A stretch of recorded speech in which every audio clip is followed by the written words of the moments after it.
Peace, peace, world. Check, check, 1, 2. Hopefully I'm coming in clearly. Happy Friday to everybody. Welcome to Substantial Weekly. Of course, my name is Substantial. Welcome to the show. Man, great to see everybody in here already. Peace, peace. What is going on to the live chat? Coming to you live right now on YouTube, broadcasting from good old Northern VA. Feeling good, man. I probably look a little tired because these past 2 weeks, or past 3 weeks, man, this whole summer for real, has been really, really eventful. A lot of beautiful things been happening, man. I'm counting my blessings, and one of those blessings is being here with y'all, man. So happy Friday to everyone. Quick shout out to the chat. What is going on to my brother Early? Paul, peace to you, tuning in from Germany. All right, peace to Kevin. What's going on, fam? Eric G, my man, what's going on? Sal Ortiz, peace to you. Namu, peace. What up, nephew? Good to see you up in here. Man, we got a lot to cover. Last week, I did not go live, and my apologies for not announcing that I wouldn't be doing a live. But yeah, it was the day after the tour ended, and my voice was shot.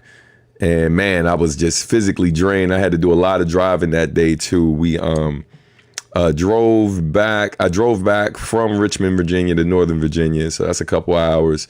And then I had to drop off the rental. After that, get situated with the family, get the crib together and all of that, and then dip out to drive back past Richmond, Virginia to go to North Carolina to go see my mom, spend some time, man. I wasn't able to spend as much time as I like, and I haven't really had a lot of time to get out there and kick it with her. So I definitely was like, yo, listen, regardless of how short the trip is, need to see mom. So went out there, kicked it with her, with the family and stuff. So that was really good, man. Got a little rest in. And then got back to driving back up to this end because I had to host an event out in Rockville, Maryland. Shout out to Omega Studios and my former students and current students there, man. They had a really dope event that I had the honor of hosting. They did a great job. Really, really proud of them. So that was dope. And yeah, man, it's been popping, and even more going on. And we're going to talk about some of that. Quick reminder, I know I haven't put the link up yet on Patreon, but we will be doing Substantial Sundays. Now it's back, and it's only once a month. So that's strictly for the Patreon fam.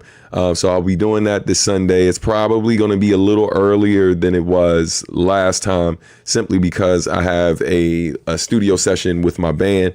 We have to record a live performance for something that's coming up. That's all I'll say. But yeah, man.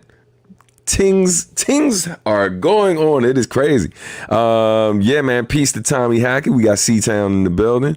And yeah, man. Yeah, during the tour, got the when we were coming through Baltimore, Mega Ran had let us know that he had been in contact with Jean Grey. And so she came out, to have brunch with us, and that was super dope.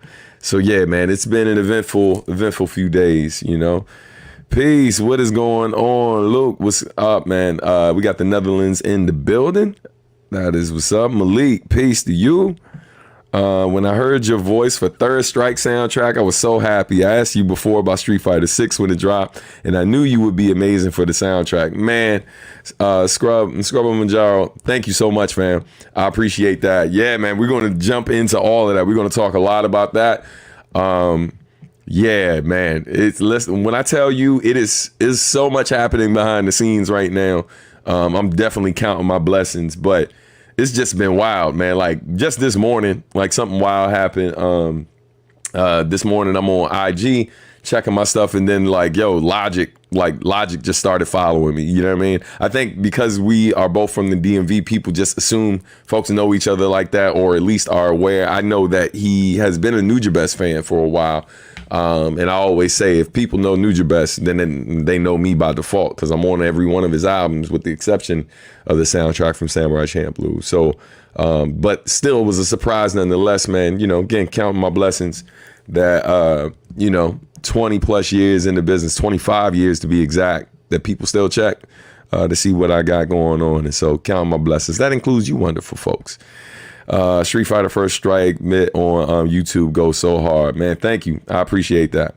So without further ado, man, let's go ahead and jump into all of the things. I just realized that something I thought was already linked is not linked. So let me make sure that happens behind the scenes. But man, while I am doing that, let's start off by just saying, man, I saw Deadpool versus Wolverine last night, and I'm excited, man, for those of you who have not seen it. I'm excited to see what y'all think. No spoilers, please, in the comments. I don't plan on jumping into a full discussion about it. I'm going to save that for my homies. So boom. It's the group of brothers who we talk about all things pop culture / nerd culture or blurred culture. So we're going to jump into that at some point. And yeah, man, but saw it last night. Already got my ticket to see it again today with the missus because she wasn't able to see it with me.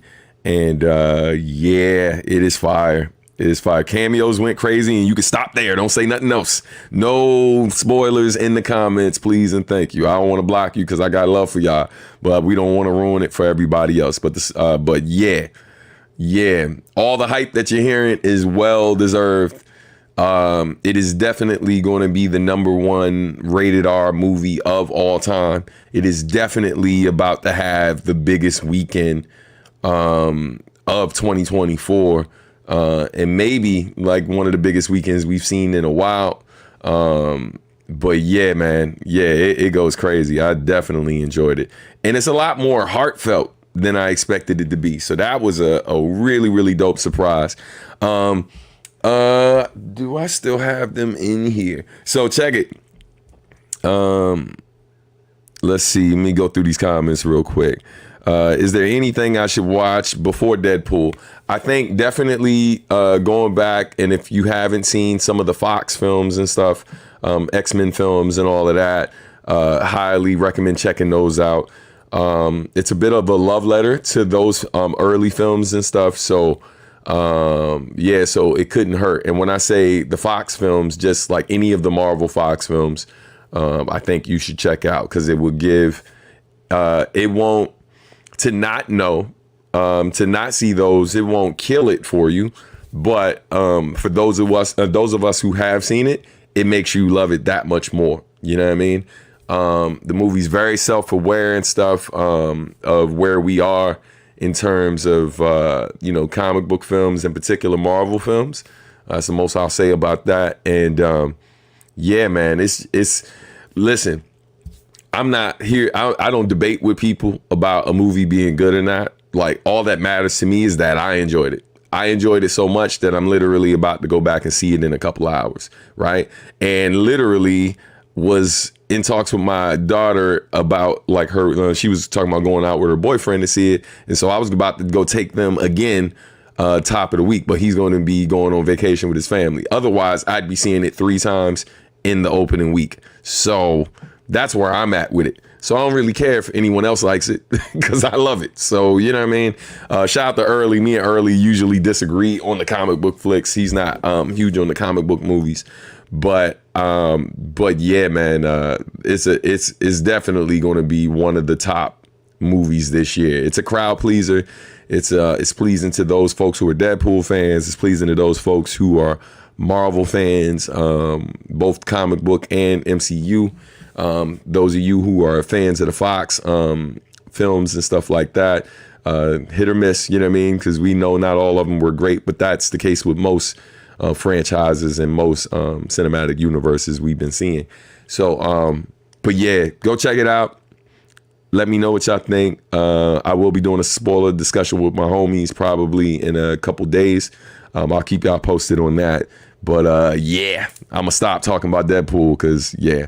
So yes, to me, it is that good. But I already expect the people, anybody who had their doubts out the gate, who planned on like not enjoying it. And I do say planned on not enjoying it because a lot of times you can tell by things that people say before they check something out if they're gonna like it or not. And so if your response is, yeah, I don't really like comic book flicks, guess what? You're probably not gonna like it. You know what I'm saying? If your response is, oh, here we go again, you're probably not gonna like it. And it's cool. If you're the person that spends money on these type of things and expects to not like it going in, I don't know why you would do that, but you know, if that's what's working for you and gives your life meaning and makes you feel great every day, cool. That's not me. You know what I mean? I kind of knew I was going to like it ahead of time just because the trailers have been dope. I like the needle drops they had in there. I love that third trailer, the emotional beats of the third trailer. So I was feeling good about it going in, and I came out liking it more than not even liking it, loving it more than I expected to love it. And that's all I'm going to say about that. All right. It is, and then some. Word. Sending love from Trinidad. Hey, what's going on? Peace, family. Thanks for tuning in. Peace. Congrats on the Third Strike feature. Thank you so much. We're going to get into that soon. It's that good. Marvel and the House of Mouse got to step up their A game when Deadpool's around. Yeah, I'll go a step further. It's the best of the Deadpool films, in my opinion. You know, and not by a little bit. Like, I feel like it's a lot better than the first one. You know, it did a good job in tapping into those emotional beats that the first one had. But yeah, I love the first film. I like the first film more than I like the second one. I like the second one a lot, but I love the first one. And I feel like this one is better than both. So yeah, I did not go to see the other ones multiple times in theaters. I was good with waiting for it to come on streaming services and all of that. But this one, I'm trying to see it with a audience at least one more time, because just, you know, the vibe in the theater was great too, man. That whole experience, you know. Yeah, I completely forgot about Deadpool. I don't know how one does that, but it's okay. When we spoke about video game music last year, I remember mentioning how cool Third Strike's music was.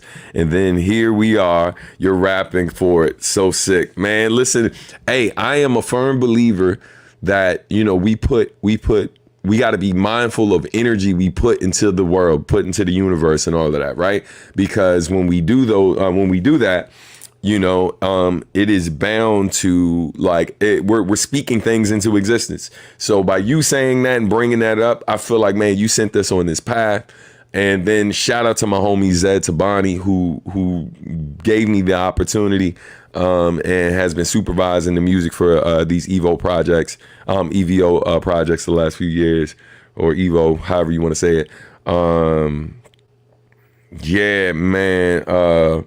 Yeah, I'm just grateful. Just gratitude upon gratitude.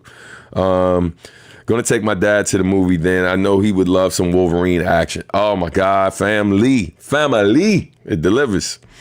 Soul Tiger, peace. What's going on, fam? Thanks for coming out to the event too, man. Gee, Serenity grew up so fast. I remember the picture of you and her on the playground way back. Yeah, bro. Yeah, she's definitely grown. Emerald, peace to you. All right, Josh, what's going on, King? Good to see you up in here, man. All right. When do we when we get to change the subject, I've been dying to hear your thoughts on Eminem's new album. I also enjoyed that. Yeah, we can talk about that during the Q&A. Let me get through these comments and then we'll jump into my bad. Just haven't been keeping up with the Marvel or movies in general. Life's been crazy. I feel you. I feel you. Fortunate was a banger. Indeed. Peace and one love. What is going on? What's up, Avis? And peace to David. Okay. Everybody's in. We're going to jump into it because there is so much to cover. So first things first, let's get something up on the screen. Let's change backgrounds and such, and all of the good things will start. Let's put that there. That looks crazy. So let me fix that. Nope. It is. I feel like one of my joints got ruined. Let me fix this. All right, I gotta fix something real fast. I'm not sure what happened to one of the pre-saved joints I had up here, but let's fix it. Hold up. All right. Bong. Got it. Okay. Got that. That should be good. Okay. All right, family. Yeah, man. And forgot to have lunch before I got started. So yeah, if you hear my stomach doing the most in the background, because it just let out a major roar. So anyway, yes, next week is Sam Academy, Substantial Art and Music Academy, where we teach our music business classes. Right now, we are talking about digital distribution. And yeah, man, I hope you can attend if this is something you're interested in or need guidance on. Classes are very affordable, $25 in person, $20 online. What's dope, we've picked up a few new students over the last few months, and so that's been really great, man. I'm eternally grateful. Shout out to the students who've been attending. Shout out to people who've been sharing it with people that they know who could benefit from the gems. I'm grateful to still be teaching 20 plus years later, and even more grateful to be teaching about, like, pursuing a career in the music business. So, just doing what I can, man, to take the knowledge that I've gained over the years and share it with the next generation of artists and really help them pursue their passion and make a living doing what they love doing. So if this sounds like something you're interested in, feel free to sign up. Our classes are a lot cheaper than a lot of other classes online, and no shots at other folks, but people are able to track my history for a long time in this business. And, and quite frankly, outside of, the accomplishments I've had as an individual, I've done a lot to help further other people's careers and advise them over the years, behind the scenes, as well as a little bit more out in the open as well. So if you ever got questions about it, you can holler at me. Yes, is it an online class? Also sounds dope. Thank you so much. Yes, we do have classes online. Some of them are pre-recorded. And then others that haven't been pre-recorded, what I've been doing, because I did the first few where they were pre-recorded, but I noticed that it was so dry in comparison to when we actually had students come in person. So what I've done is, for those of you who sign up for the online classes, I'm working with your schedule. So you can sign up for an online class, and if it's not already pre-recorded, and even if it is, quite frankly, but if it's not already pre-recorded, then what I'm willing to do is schedule, a class with you, and then anyone else who signs up, they feel free to join us. But what I'll do is record that said session, and then that will be available for other people who wish to attend later. But any of the ones that already aren't pre-recorded, if you sign up for an online class, I will schedule time, work with your schedule and of course mine, for us to be able to talk in person. That way, unlike the online session where you just play a video and it's super dry and you don't get to ask questions, you get to ask questions that are on topic. And what I find is when I do it that way, there's even more information that we're able to cover. So I hope that encourages you to look into it. Just let me know if you got more questions. You can DM me on Instagram, or you can contact me through my website, or through our company website, subartandmusic.com. Go to the contact section and just write us a quick email letting us know what questions you have about it, and we'll hopefully be able to answer you in a timely manner and get you in there, man. Yeah. All right. And if you got questions right now, you can feel free to throw those in either now or during the Q&A. Stan, you and the rest of the MPC crew rocked it at Kung Fu Necktie. Hoping that Mega Stan collab album will be a thing sometime in the future, but it's cool that you got back home safely. Thank you so much, fam. I appreciate you and everyone else who came out. Had a great time that night in Philly. Shout out to those of you who attended the other shows as well. As a music teacher as well, you were doing amazing service for the next generation. Sal, man, thank you so much, man. That means a lot, seriously. I wouldn't say idol because it's my personal belief not to idolize anyone, but you'll always be one of my biggest inspirations, Stan. I aspire to accomplish even half the things you have. Man, that means a lot, family. Yeah, idol's not something I throw around a lot either. I didn't become aware of that until you just said it, but I don't think I've ever said, like, yeah, this person's my idol. Yeah, man, I think other people are out here in the world doing amazing things, and we all should find inspiration in the folks around us who are doing great things. I love the fact that we don't always have to look so far away to find inspiration too. A lot of times there's inspiration in our home from the people closest to us. And then, sometimes we find it in artists. Sometimes we find it and everyday people. You know what I mean? So I feel you 100%, man. Thank you for the kind words. Let's see. Substantial, you and Infinite killed that Jazzy NYC 24. Thank you so much, family. Means a lot. Happy Mochi. Aria, peace. What's going on? Happy Friday to you, sis. All right. And thank you for all that you do. Yeah, let's keep going. All right.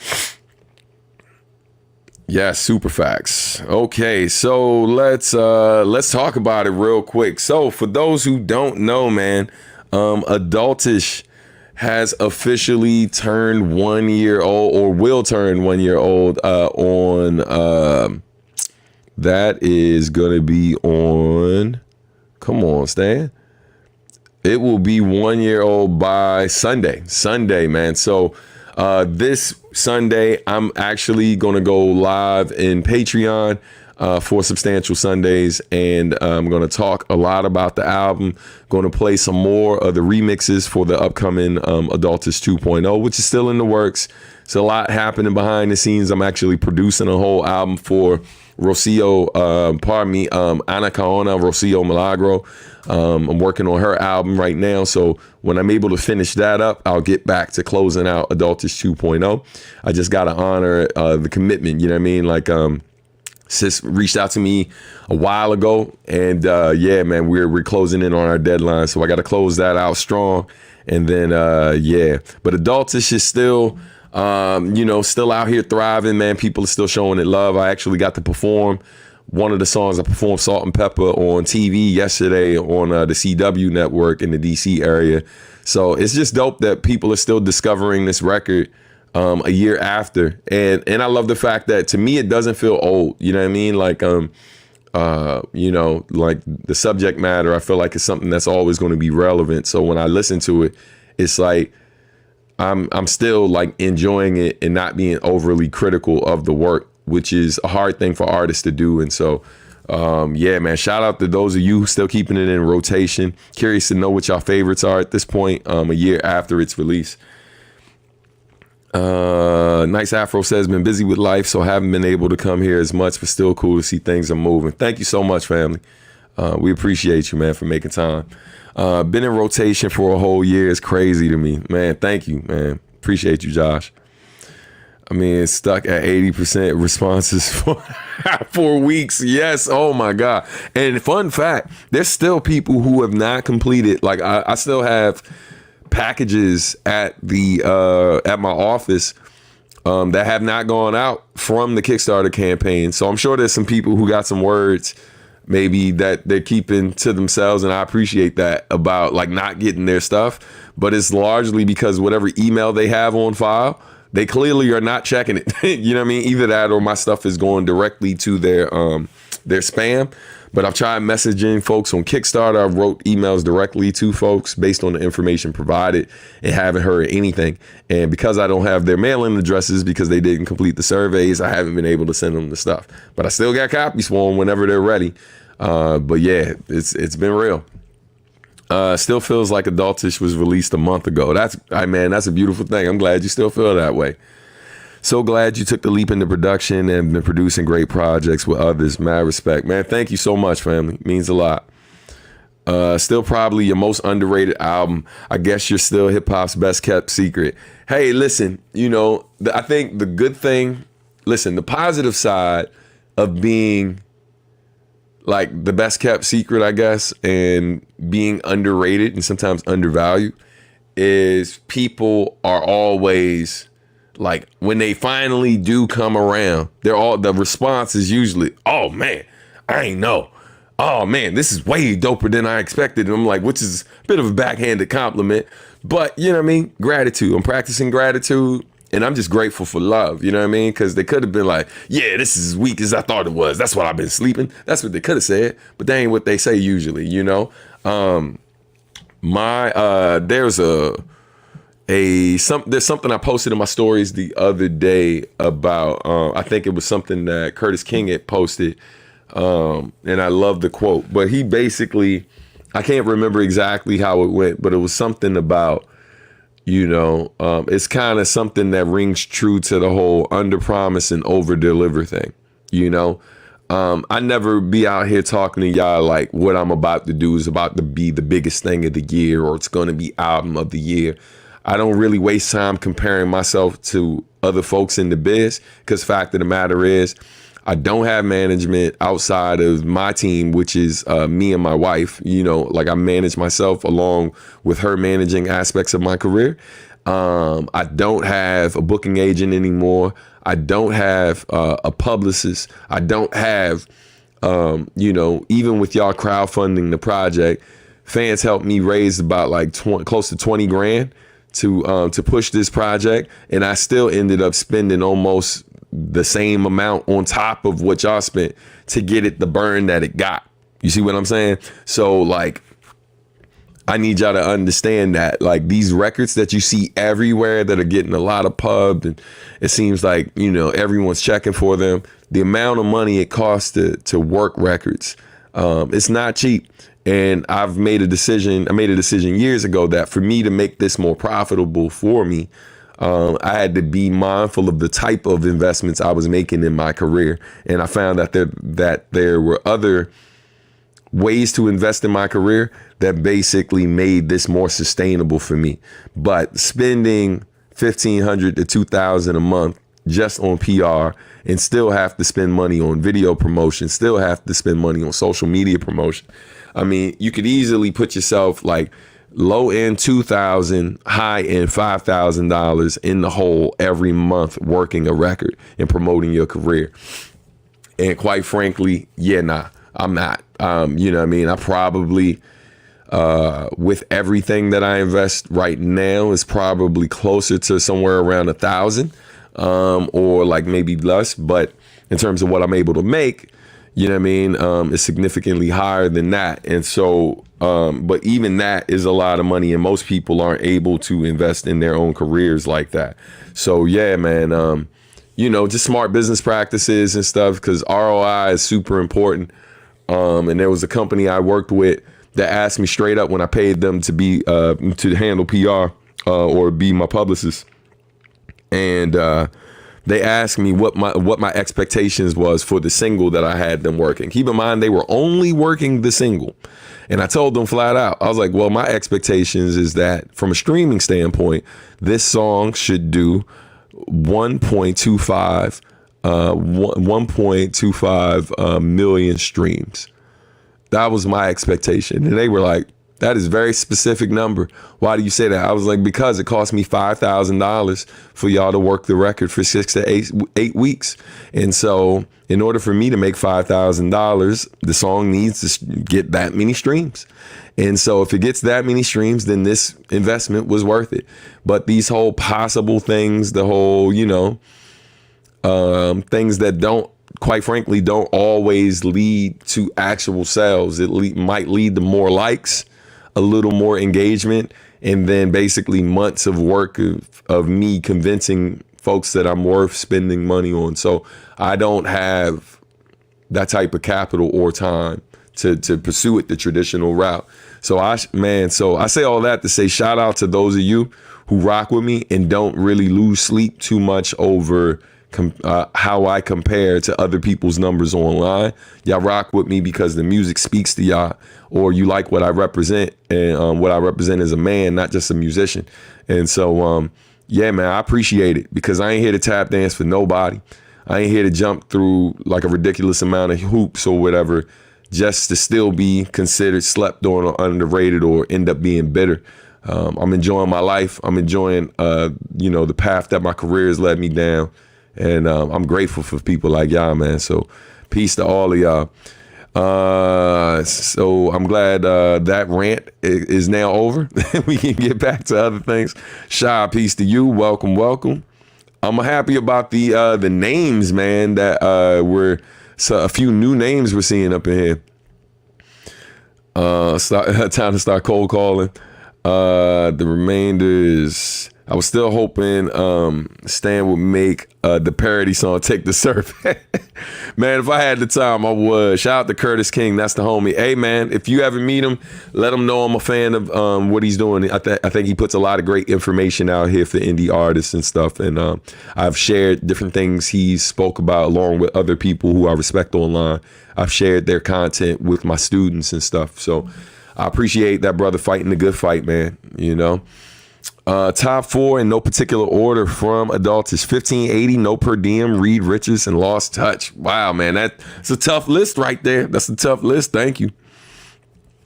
Adultish happened to be album of the year to many of us, in my opinion. Fam, that means everything to me, man. Thank you. Definitely appreciate it. Warpath says, great choices. Reed Richards, Cool It Now, Lost Touch, Salt and Pepper, 1580 are my top 5. Not in particular order, though. Man, I respect it. Thank you. The music industry is so weird. Listen. It's crazy that I've chosen to continue down this path considering the things I've seen and heard. But I've also learned that, man, you can blaze your own trail. You know, you don't necessarily have to play the game the way that it's been designed to be played. It's something that literally people are changing the rules on the fly. So playing a game that they literally change the rules to this game every few months, playing it the way it's been designed to be played, and thinking that you're somehow going to get the same results as somebody else who's different from you and makes different music from you is ridiculous. Like, you really got to forge your own path, man. You know, you gotta find ways to really connect with your audience in an authentic way, which I feel like I've been blessed to do. You got to learn to not get in your feelings about people who have real strong opinions about you, who've never met you.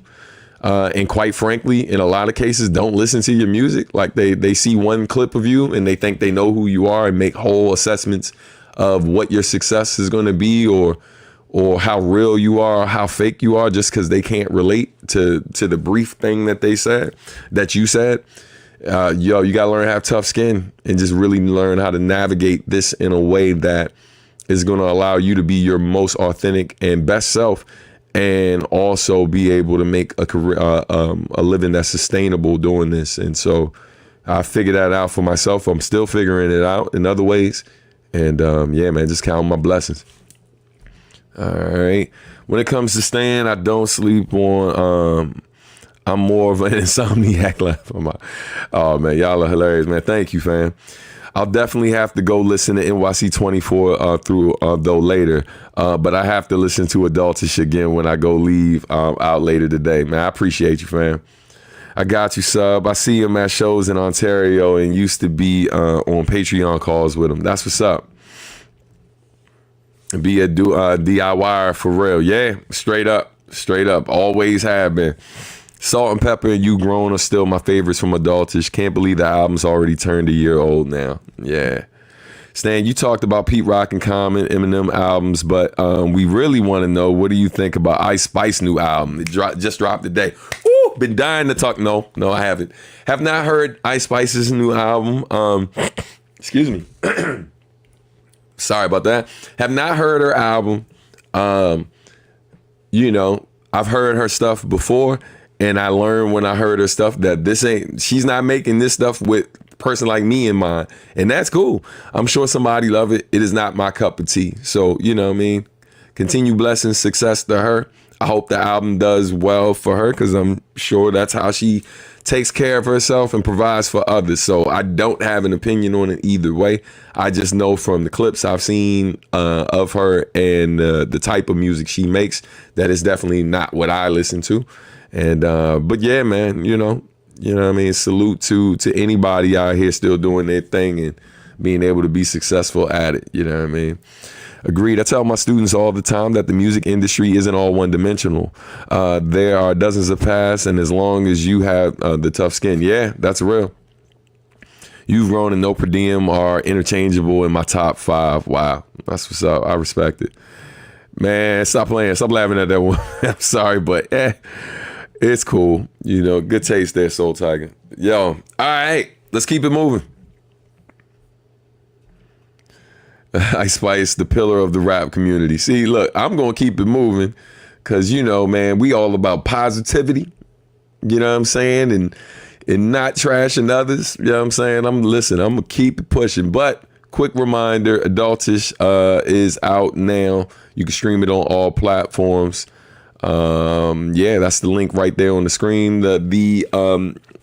The deluxe edition is also available. Be sure to check that out as well. And quick reminder before we keep going, if you want to donate to the channel and support what I do here on this channel and just in general in my career, you can do that by checking out any of those links below or those usernames for those different platforms like PayPal, also, you can support on Patreon.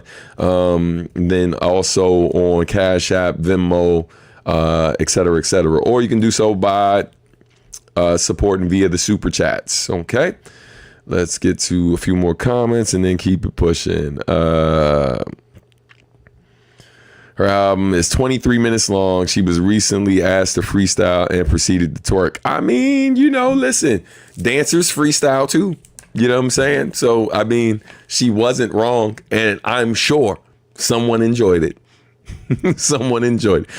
Which leads me to remind y'all, by supporting, you know, the super chat or donating to those links listed that are scrolling on the ticker below, you can help keep me and mine off these polls. You know what I mean? One simple donation to the channel keeps us off the polls another day, and we are greatly appreciative of that. You know what I'm saying? And listen, this is not a slight at anybody who has mastered the art of working them polls. Salute to you. That is a amazing skill, you know what I mean, that has brought lots of joy and money to many people. So salute to you. But over here, you know what I'm saying, I'm about these bars as opposed to these polls. You know what I'm saying? So, you know, support the channel if you can. It's greatly appreciated. I'm gonna stop playing with y'all for y'all get me in trouble. You know how they are on these internets these days. There's a reason people like her. Y'all know what I mean. I mean, listen. Yeah, I mean, you know, she's not hard on the eyes. I will say that. Gassy baby, thoughts? I have no thoughts. I have no thoughts on that, sir. Big fan, and big fan of Renegade and Arsonist. Man, thank you so much. Shout out to all of you who made it over to this channel by way of Arknights, by way of Mobile Legends, by way of PUBG Mobile, and now by way of EVO or EVO. And the NYC Jazzy joint, man. I'm grateful to everybody in the video game community who showed love. I wish that if young me, who was I was a super gamer as a kid, man, and as a teenager. And I'm gonna give y'all some more background when we get over to talk about this new song. But yeah, man, if young me could see what I'm doing now, right? Like, I think the inspiration would have been crazy. And so it's just dope that this opportunity has come, even though it's happened so late in my career, because I really didn't start doing video game music until, so I've been doing video game music now for almost 7 years. Like, end of this year will make 7 years that I started doing video game music. And yeah, man, it's been dope. It's been dope. Joshua went and started a timeless catchphrase. Y'all relax. I'm talking about my baby. Your lyrics and styling is amazing. I love it. Keep up the work. Thank you so much, man. I appreciate that. Thank you, family. All right, let's keep it pushing. Okay, ladies and gentlemen, boys and girls, if you are in the DMV this weekend, that's DC, Maryland, and Virginia. If you're in the area this weekend, come down to the National Mall. Your boy is going to be performing along with legends, the Blackbirds. If you don't know who the Blackbirds are, just look up the song "Doing It in the Park, Doing It After Dark." Oh yeah, Rock Creek Park. Man, listen, I am super excited. I had a homie who is a relative of theirs and stuff. I was this close to buying a house that they actually used to record out of at one point. We went to go see that house, and yeah, man, that would have been crazy. But anyway, The Blackbirds are performing, Chuck Brown Band, Sweet Honey and the Rock, Belladonna, me, DuPont Brass, Crypt this summer, and many, many more. The homie Flex Matthews is going to be out there. We're going to have some dope visual art. This is a family-friendly event, so bring the little ones, bring your cousins, your uncles, aunties, your mama, your daddy, all of that. But make sure you bring some stuff to stay cool and dress appropriately as well too, because it is going to be hot. So yeah, man. But I'm super excited to be doing this event. Shout out to Words, Beats, and Life.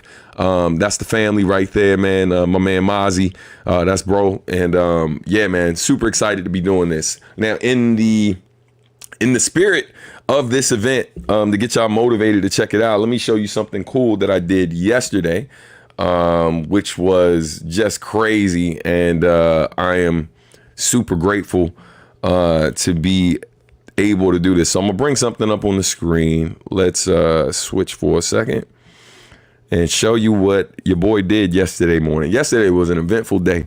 But let's find it here. Got it. Okay, so I gotta pause this and then start it again. But yeah, man. So we're gonna bring this up on the screen so y'all can see it. And then let me know if the audio comes through as well. Boom. Let's switch that up. All right, I'm gonna expand this and hopefully. Okay, yeah, all right. Let's check it out. Y'all let me know if the sound is coming through as well, all right? Get ready to celebrate local music, dance, art, and culture with a free day-long event on the National Mall. Words, Beats, and Life presents the DMVMade Festival on Saturday from 1 to 7:30 p.m. with free performances, workshops, and activities. And with us today on All Access DMV for just a taste of the spectacular lineup on Saturday is rapper Substantial, performing his hit song, Salt and Pepper. That's what's going on, Substantial here. Feeling good today. Hope y'all are feeling wonderful. Let's get into it.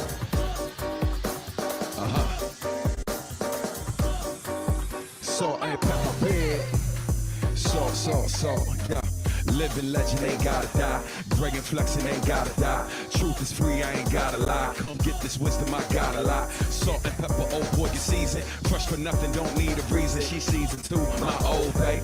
Cool and sweet, she sorbet. Always, all day. Been in good hands, all state. They should have been new to forte. Old boy can't come to play games with it. From the era they used to slap plagiarists. Too great to hate, too authentic to fake. Trailblazing, made my own lane with it. It's see-through sub, the most dangerous. They see-through subs with a drink and chips. I'm a full-course meal stamp with golden seals with no tour or deal. I make bank with it, come bang with it. They show they tell, but they ain't sticking itch. But this salt and pepper bed, salt and pepper bed, like the legends.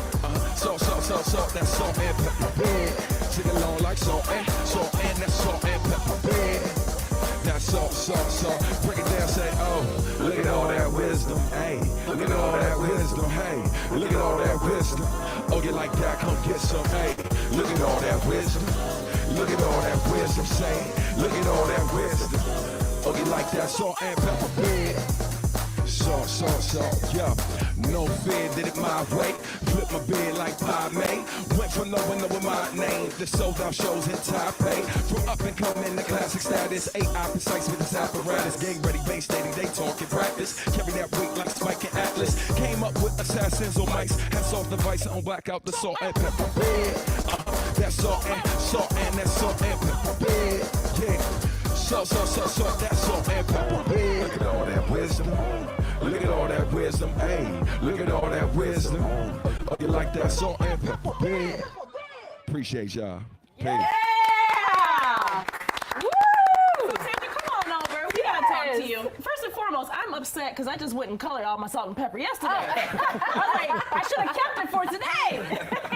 Man, You'll be on theme, Cherie. I would be on theme. I'm not on theme. Oh that was my amazing. God. That was amazing. Bars. Yes. Bars on bars. course. Appreciate it. Thank you Well, so much. also here with us today is Words, Beats, and Life Executive Director Mazi Mustafa to join us on the show. Welcome. Thank you so much. Please tell us what else our audience can expect on Saturday. So DMVMade is an inaugural festival. It's part of a national initiative called Arts for Everybody. There's 18 activations across the country, and we're doing the one in DC.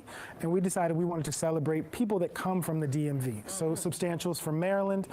I grew up in Prince George's County. All of the artists that we're going to be showcasing, from the musicians, including the Blackbirds, Belladonna, Chuck Brown Band, the muralists we're going to be featuring, like Maspaz and Miss Shalove, the dancers like the Lion's Den and Step Africa, all things, all people and groups that are kind of DMV institutions. We're bringing them together to celebrate them and present them to the community on the National Mall, all for free. I love that. And if it's free, it's for me. Yeah. I love it. I love it. I need Substantial. that T-shirt. We need to make the T-shirt. We can sell it at the. DMVMade, yeah, got it. Substantial. Tell us a little bit about yourself and your background and your art. Sure, yeah. As you mentioned, from Maryland originally, currently calling Northern Virginia home. I've been making music professionally since I got my first deal in '99. I was signed with a Japanese record label. Rest in peace to Nujabes, who they call him like the father of lo-fi music. So if you're familiar with lo-fi beats, that's who I got my start with. And so yeah, I've just been blessed making the type of hip hop that I'm making. I like to brand it as soulful hip hop, or some people call it jazz rap, you know, and just providing messages based on like my real life experiences, you know. I'm out here looking like this, so I'm not rapping like the young guys, you know. I'm rapping based on where I am in life, you know, so yeah. Love it. Love it. I love that. And Mazi, please tell us what inspired Words, Beats, and Life to spearhead this festival. So being a part of this national initiative, the thing that makes it different, this will be the third festival we've done this year. We just did a poetry festival last week, and back in April did our regular festival. But this one is about bringing together not just the artists we're talking about, but the health and wellness community. So there's going to be a bunch of people doing advocacy around the environment, medical folks, alternative medicine. But the idea is that, like the footage that you're seeing on the screen right now is our last festival. We thought, we've got all these people here, what else can we do other than entertain them? And part of that is give them information to speak to their own health and wellness. So important, so important. So you have a good time, but you also learn something and go home with a few nuggets for your well-being. Yeah, empowered and inspired. Indeed, like one of the things I learned through this process is there's a current campaign being led by DC Water about getting the lead out of water in DC. It's called Lead Free DC. I didn't know that that existed, and so lots of people I'm sure don't know that exists. So DC Water is going to be there talking to people about how they can learn if there's lead in their water and how to get the lead pipes out, as an example. So important. Information to make a difference. Absolutely. So before we leave, we have to know, how can we keep up with both of you? How can we get more information and keep up with everything DMVMade is doing? Yeah, the easiest way is go to the website, which is wblinc.org/DMVMade. Okay. And Substantial, how do people keep up with you? I am substantial.com. Perfect. Love it. Simple. Yeah. Easy Easy. to remember. Well, thank you so much for joining us today. We appreciate you both. Thank you Thanks for for your time. having us. Man. Yeah.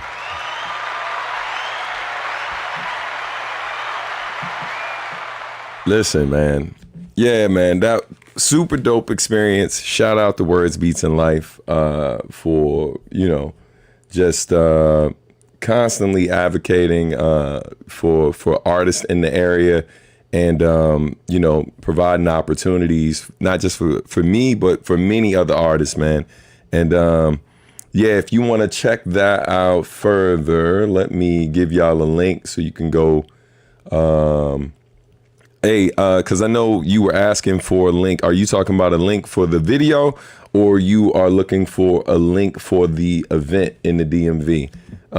Matter of fact, while we are, I will make sure we get both of those up here, but let's do that. So here is a link for the DMV Made Festival. Hold up. Let's fix the screen too. Oh, nope, that's not it. Bong. So yeah, so here is a link for the DMVMade Festival.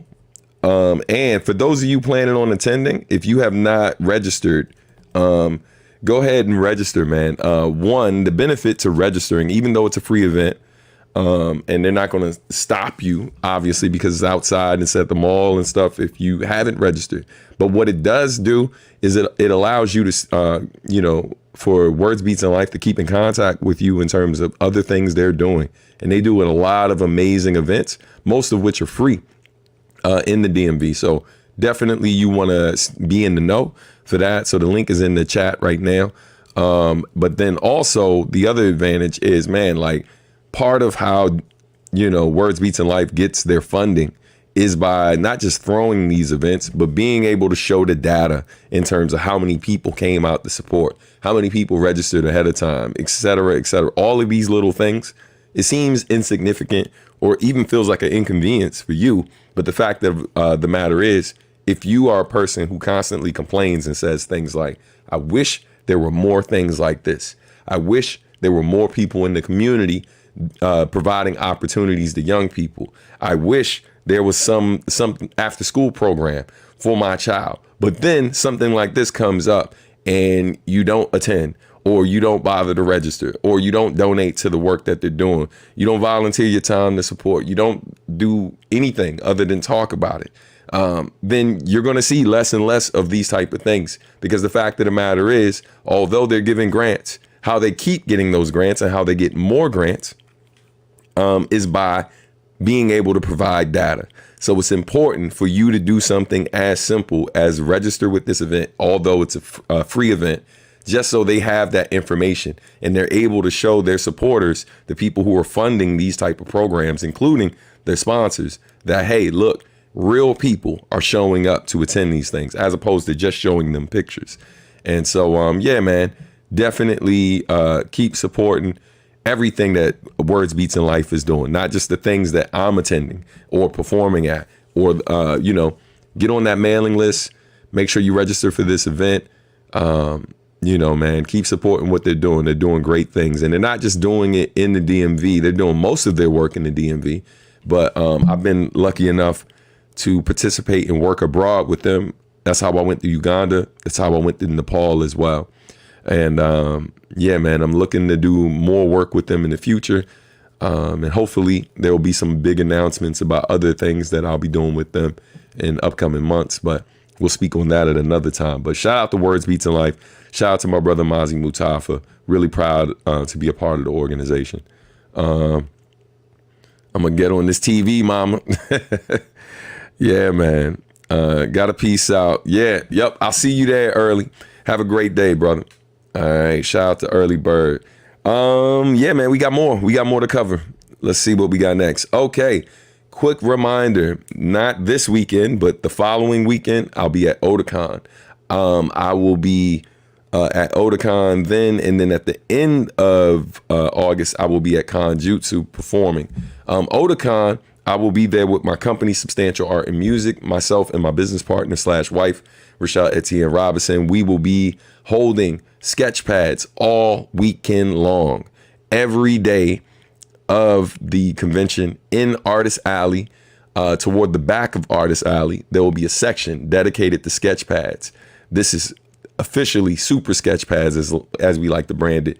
And yeah, man, we're gonna have live live beat sets provided not just by me, but we got my cousin Ducky Dynamo coming down from Baltimore. She's an amazing DJ based in Baltimore. A lot of folks don't even know that we're family.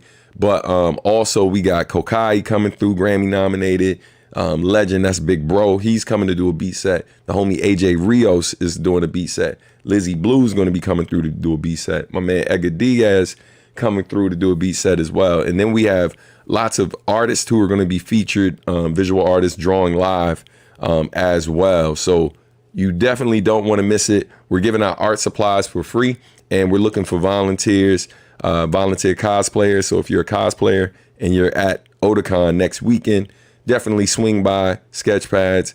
And yeah, man, it's an opportunity for you to maybe get a couple things for free that you normally would have to pay for at the convention. So you come through, volunteer a few minutes of your time to strike some poses, bow, bow, bow, whatever it is you want to do. And then some people get to draw you live, and you get to interview both the producers playing the beats and the visual artists. You get to ask them questions and all of that. about their journey, about their opinions on whatever. Yeah, man, it's going to be dope. So come through, see us August 2nd through the 4th at Otakon. It's going to be a great time. Konjutsu is happening on August 24th and the 25th. I will be performing there on the 24th. More details coming soon on that. Let's see. Leave a like on the video, y'all. That part, yes. So if I'm pretty sure I have not said it today because there's so much happening that I'm just going. But if you have not subscribed to the channel yet, please do so. Be sure to like this video. And man, if you're in the live chat right now but haven't said anything yet, let us know where you're tuning in from. You can go back to being quiet, but at least let us know that you're here and let us know where you're watching at. I love seeing our community because it's very much a global community. We got people in here right now from the U.S., different parts of the U.S., different coasts, north and south. But then we also got people in here from Germany. We got people in here from the Netherlands and other places. So, man, I love the global community we've been able to build as supporters and stuff. Y'all are the best, man. Thank you so much. Let's keep it moving because there's so much more to cover. All right. Next. Okay. Yeah, this is what we here for. Let's get some tunes going. So, get that back up on the screen. So yeah, man. This project is available right now. You in the chat, you should see it. The link should be at the top of the chat, pinned to the top. And man, first and foremost, man, shout out to the homie Zed Tabani for the opportunity. Hey, Captain Vimes, thanks for joining in the chat, man. Santa Cruz is in the building. That's what's up. Shout out for the 11.1. Yeah, man, we're officially, for those who didn't know, we're over 11.1 thousand subscribers. The channel keeps growing. It's a dope thing to see. I remember trying to get the 10K. Yeah, man. Yeah, we've been pushing. Gone. And my Captain Kirk voice gone. Oh man, that ain't for everybody, man. Shout out to the Trekkies who know the reference. Oh man, Khan was one of the best villains, yo. Anyway, stay focused. So, Rush, the music of EVO 20 or EVO, depending on, I've heard people say it both ways. But anyway, the music of EVO 2024. Shout out to Zed Tabani, who puts all of these projects together and runs point on most of this. And shout out to everybody on the album, man. Yeah, it's a great listen. A little something for everybody on there, no matter what genre you like. It's just some good music overall. Honored to be on there. Shout out to the homies on there. Mason Lieberman, Mega Ran, Zed, as I mentioned, and so many others. Shout out to Casey as well. And just a ton of dope artists, man. And also the legend Infinite is on it too. Hey, Captain says, thank you for the shout out. It made my birthday. Hey, happy born day. You get the applause too. Happy born day to you. I've been on your music for years and I play your stuff on my radio show. Man, thank you so much, family. That means a lot. Thank you. And thank you for actually joining in the chat. Welcome to the community. If you've been here a while, it's just dope to see you actually joining in on the chat. So I appreciate you, fam. And I hope you have an amazing born day. I hope your birthday is everything and more that you hope it'll be, man. Definitely enjoy yourself. But yeah, so back to this project. I get the call.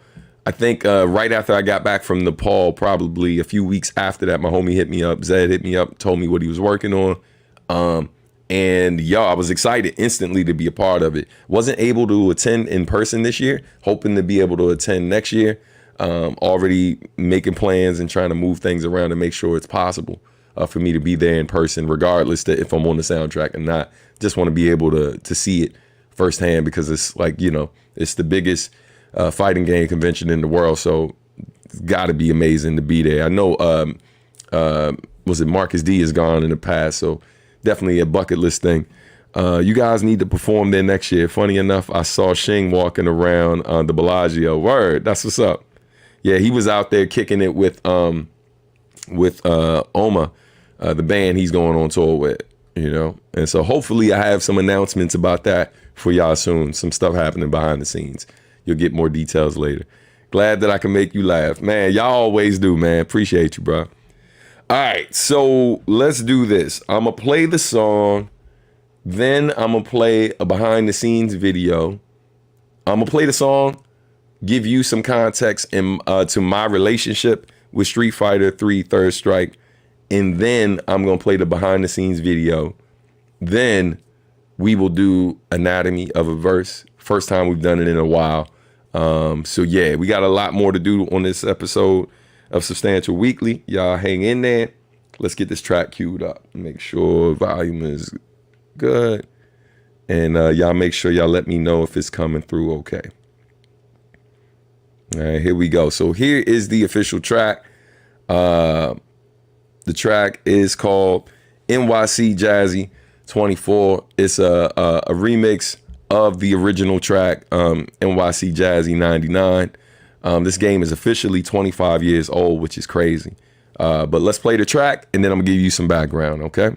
Here we go. Yeah, I've been waiting for this. Fighters ready. Welcome to the world of Street Fighter 3.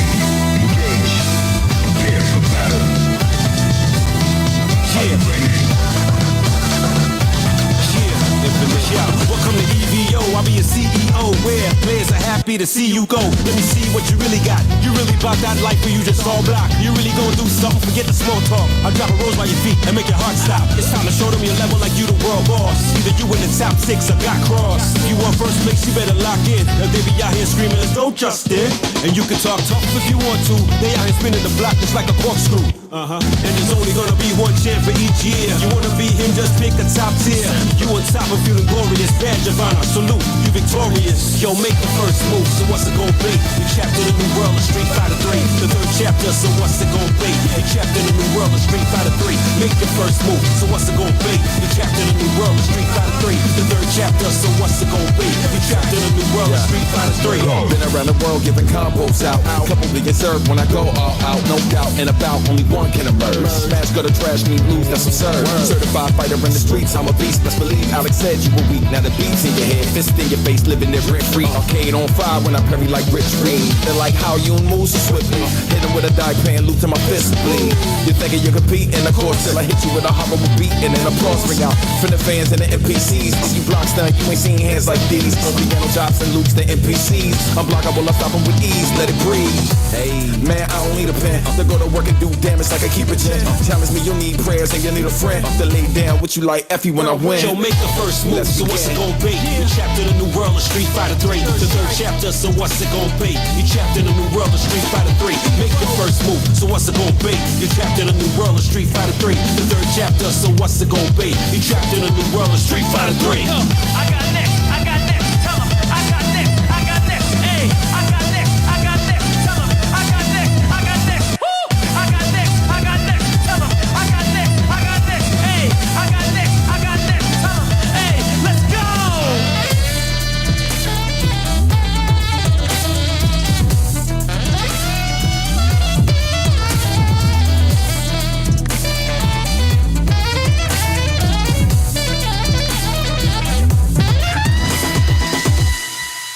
We await your return, warrior.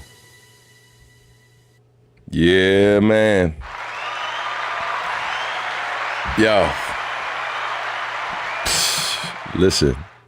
Yeah, man. Huge honor, man. Huge honor to be a part of that.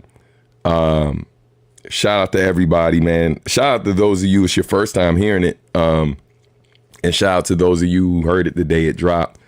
This is the full version of it. If you saw the video, you know, when they did the intro to it, when they were doing the top 6 at EVO, then you didn't hear the full version. You heard the shortened version. So yeah, man, I'm glad folks are loving it. It's been crazy watching the numbers over the few days and stuff, like how well received it's been. It's been dope. Nita Degenerate says, I was watching live. I lost my mind when I saw featuring Substantial at the beginning. Man, thank you so much, man. I know how the title lyrics are served as the hook. I like how the title lyrics are served as the hook. This is Fuego. Yeah, man. Thank you. Yeah, it's so many like little Easter eggs. Yeah, jazz is fire. I mean, listen. you can't go wrong most times. Straight masterpiece. Wow. Thank you so much, fam. Means a lot. Had a lot of fun working on the joint. So let's talk about my relationship with the game, because this game came out at a very pivotal time in my life. So at the time I was living in '99, I was living in New York. I moved to New York in '97, fall of '97, when I started going to Pratt Institute. And one of the major decisions I made in my life when I moved to New York is I clearly was addicted to video games before I moved there. Like Tetris, 95 Live, Tecmo Bowl, Super Tecmo Bowl, Street Fighter 2, Street Fighter 2 Alpha, like the Turbo joint. Like, hey, listen, I was in it. I just mentioned only those games. There's a long list of other games that I was super into. But when I tell you, like, I was addicted, like, I was one of those people. I used to gamble, like, with Street Fighter, right? Like, in the neighborhood, people come through and we would gamble using basketball cards, football cards, comic book cards. And man, I've sent people out with nothing. You know what I mean? Like, like with nothing. You know what I mean? Like, I've won like really, really valuable cards, like that were worth over $100 and stuff back then when I won them. And that's how much I used to play Street Fighter 2. And I was so cocky with it, I would let people pick my my character. Like, I wouldn't even be like, yo, I'm gonna go with nah.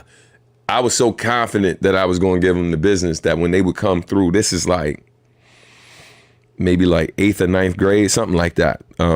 I was just like, man, you could pick. It ain't gonna matter, fam.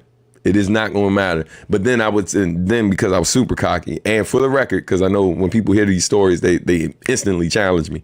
I am not that good anymore.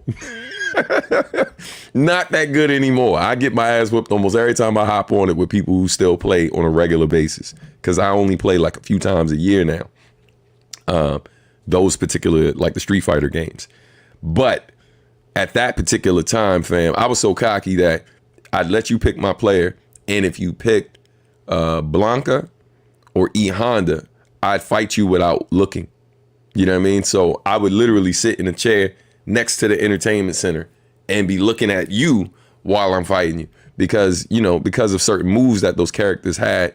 Like, once I go into certain moves, it didn't matter where you were, I could find you. Once I heard that strike, I'm like, oh, I got him. And then I just, you know what I mean? Yeah, man, just rush him. You know what I mean? Bum rush the bomb. But so yeah, man, it was a problem for me. So when I got into college, I recognized that, one, getting to Pratt was a big deal. I got a little bit of money to go there too.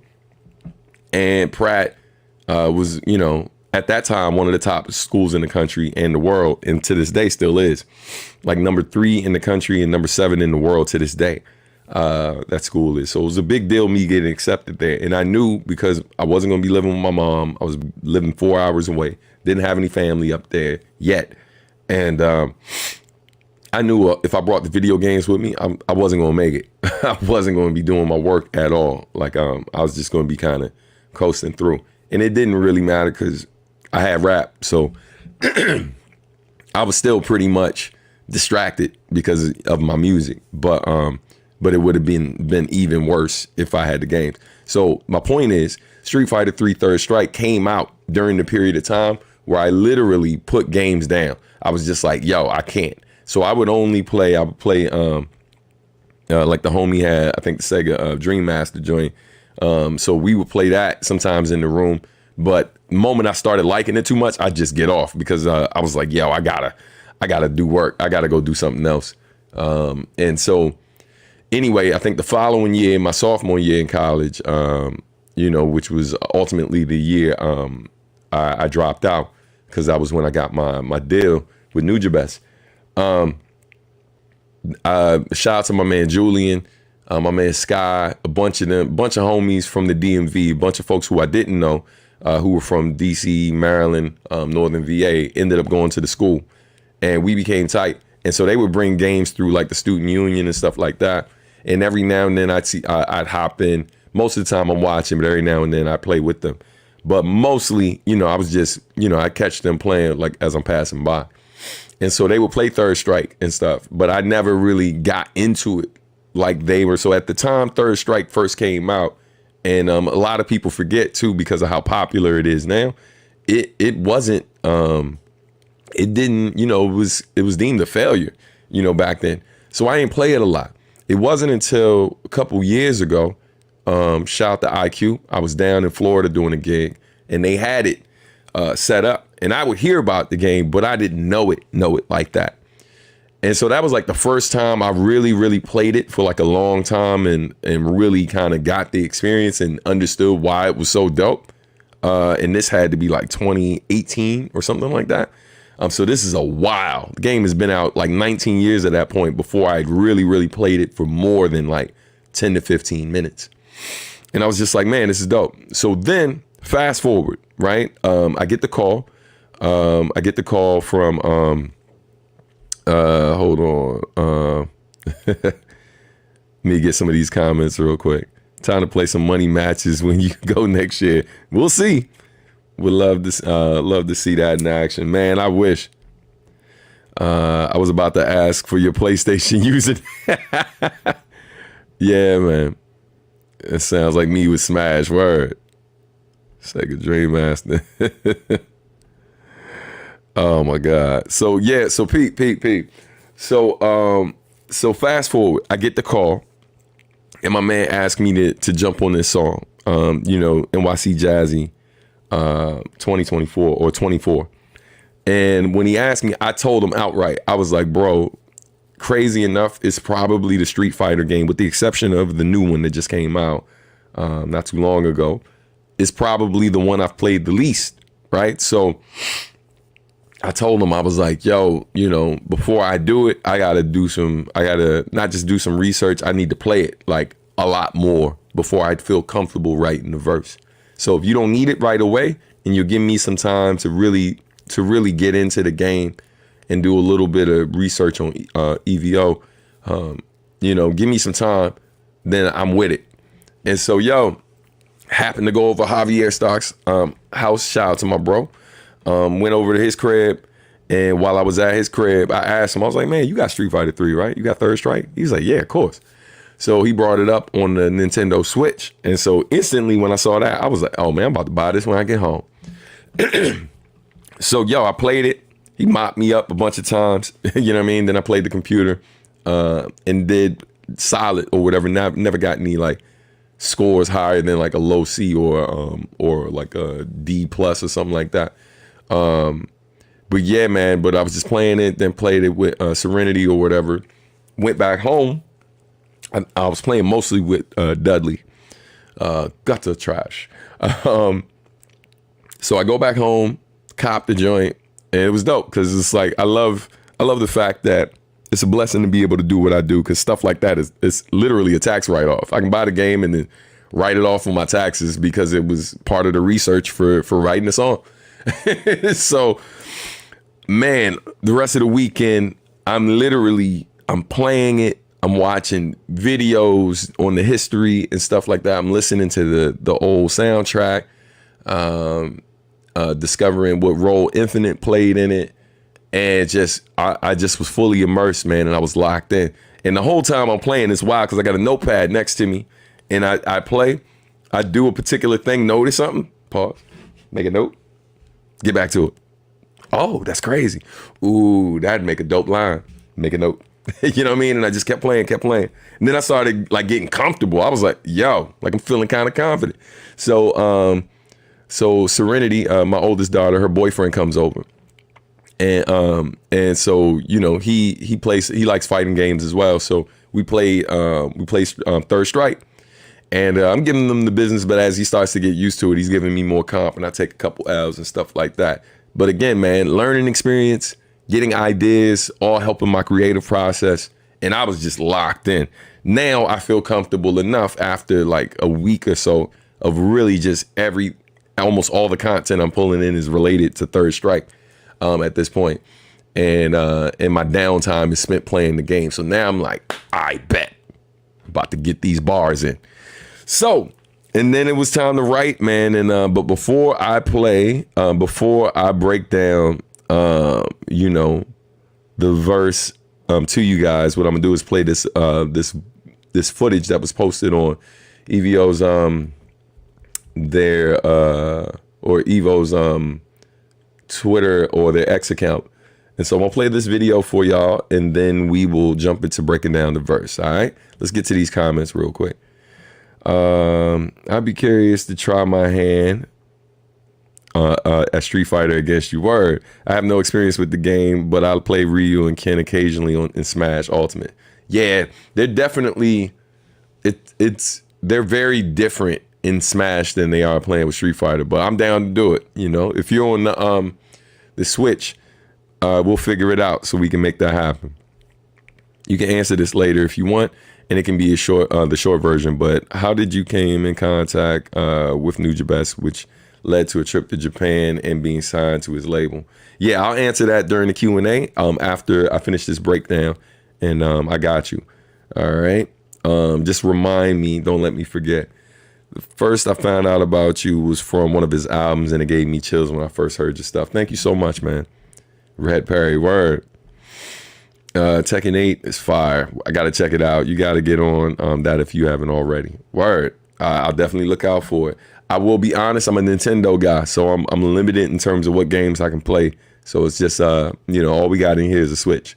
You know what I mean? So just letting y'all know. Again, I know what my weaknesses are, my addictions, and the reason why I do not have a whole bunch of game systems in here is because there'd be a lot less music in the world from me if I did. Fun fact, I'm updating this thing that keeps track of all my credits as a musician. Last I checked, it's around 800 plus, right? Not necessarily 800 songs, but in terms of different credits I have, from me writing, recording, mixing, mastering, even marketing, right? Or being coordinator for albums in terms of what I did as A&R. So like I have about 800 credits or so. Just know that it'd probably be like 300 if I played video games the way I would really go in. I would not be a productive human being. I'd be killing it though if I knew this is where the world was going and we were going to be having this level of competition and I could have a career as a video game player. If I'd known that as a kid, yeah, you probably wouldn't have any music from me. Straight up.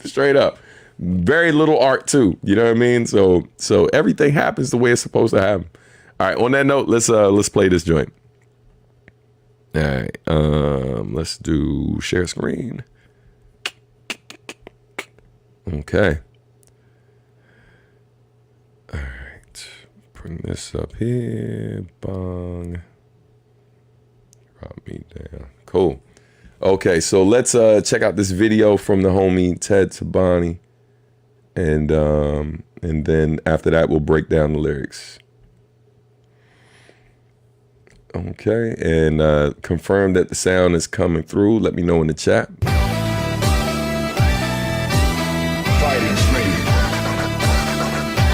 Yeah. Third Strike was the first game that I got into within fighting games. That was the first game where I saw it and I played it and I was like, oh my god, I want to do Shout out this to the all the time. homie Zed. After seeing the Daigo parry, so it is a very special game to me. And NYC Jazzy 99 is a very special track to me. And so we wanted to recreate it.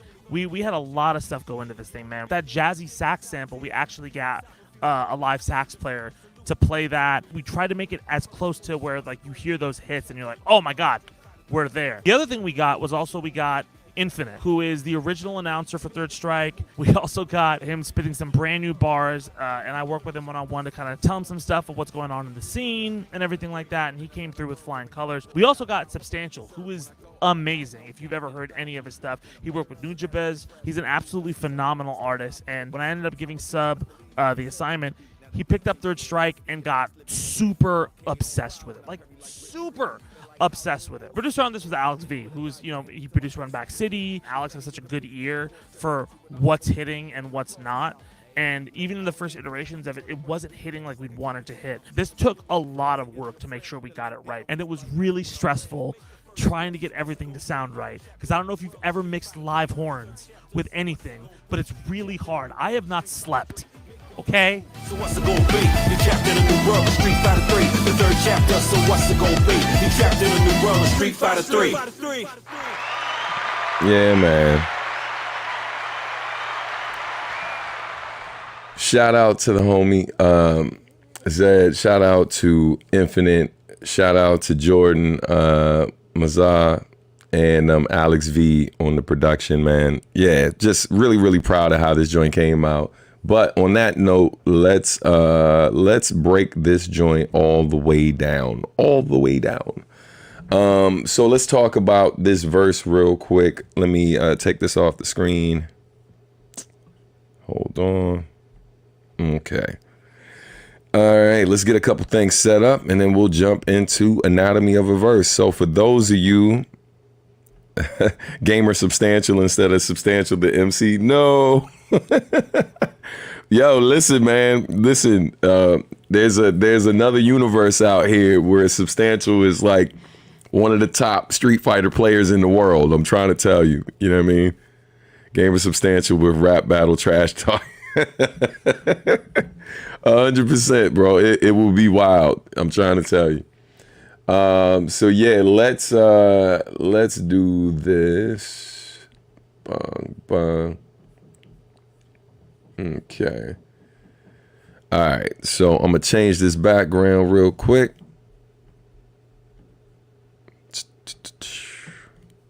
And then we gotta get everything in place for Anatomy of a Verse. For those of you who've never done this, you know what I mean, with me. Yeah, it's a whole process. It's important to do it right. Set the mood, so to speak. I love y'all fantasizing about what. Oh yeah, man, I still got to do the breakdown of Sword. That's long overdue too. Nah, for sure. I'm about to head out to greet some family from out of town. All right, man, you have a great one, fam. Definitely come back to check out the breakdown later. All right, so let's do this Anatomy of a Verse joint. Let's see, got everything here. Hold on. Let's make sure. Okay, cool. If you hear like this banging sound, I'm not sure what's happening. It sounds like my neighbor is putting up pictures or something. I don't know. But anyway, we're gonna go ahead and jump into this. Let me switch this in the background. Cool. Got it. All right, bet. Okay, and I gotta find the placement of this joint. Sorry, you're gonna hear some background noise real quick.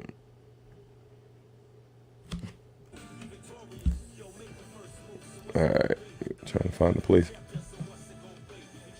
Okay, all right, ladies and gentlemen, it is about that time. And if you don't know what time it is, let's remind those real quick. Ladies and gentlemen, let's get ready for Anatomy of a Verse. Okay, so this week, and let me acknowledge out the gate, it's been a while since we've done these verse breakdowns and stuff, but I'm excited because we got a new verse to talk about. This is from the Rush, the Music of EVO 2024 project. The track is called NYC Jazzy 24. And it is a track with myself, another MC named Infinite. Those of you familiar with Third Strike already know that this is Brother is a Legend. And it was produced by Alex V. With I think it's Jordan Mazar on, I want to make sure I say his last name right. Jordan Mazar on sax, killing it live. So yeah, man, super excited to break down this joint. Had a lot of fun writing this verse. So let's go ahead and get into it. I'm gonna bring it up on the screen in a second. And we may need to switch some stuff around. So hold on one sec. Let's change the background too.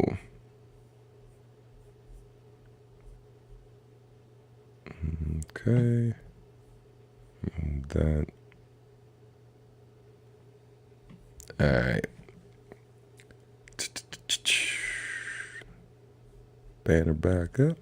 Boom, boom.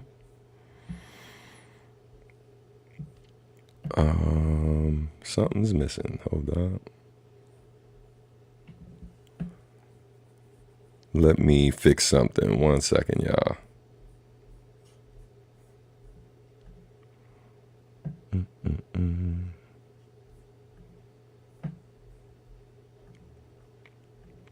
Oh, well, that sucks. Let me see if it'll let me do it.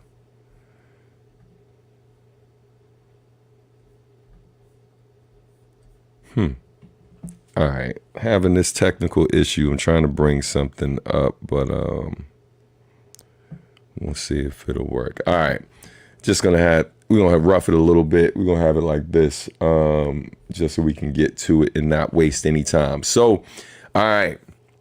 I'm gonna go through the verse, couple bars at a time, break down certain references. I'm sure y'all caught some of this, but I'm a nerd when it comes to this rap stuff, right? I was breaking this down at a show.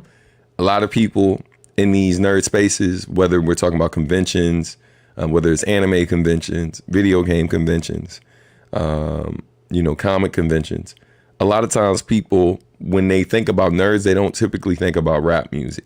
But anyone who identifies as a hip hop head is pretty much a rap nerd. You know what I mean? Or at least a producer nerd.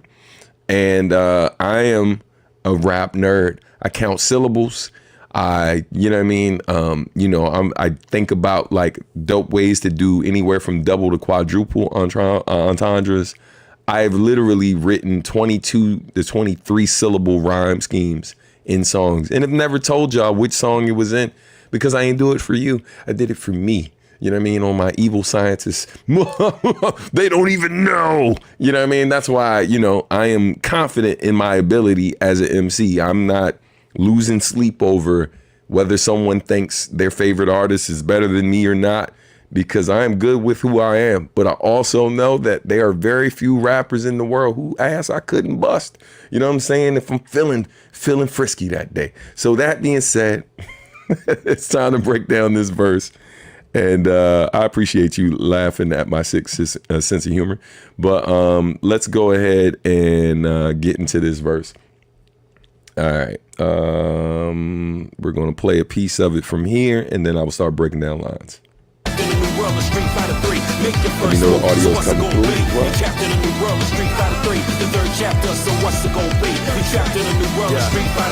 Been around the world giving combos out. Couple million served when I go all out. No doubt and about, only one can emerge. Smash, gutter, trash, me lose, that's absurd.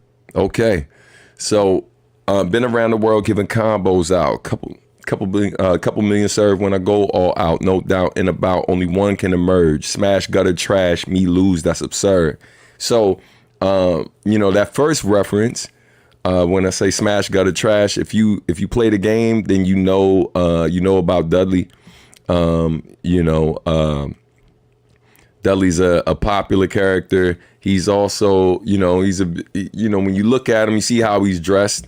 He's a bit fancy, you know what I mean? So like the whole gutter trash, that's one of his lines that he says after he whips up on you, gutter trash, right? But then the whole me lose, that's absurd, right? Like that there's a certain arrogance, there's a certain poshness, there's a certain confidence and stuff that like we associate with people who are a bit more bougie. But the thing is too, when you know his background as a character, he comes off one way when you see him, like he comes from money, but he's actually like when he says gutter trash, there's some irony to that in my opinion, because he's also from the gutters of where he's from, you know what I mean?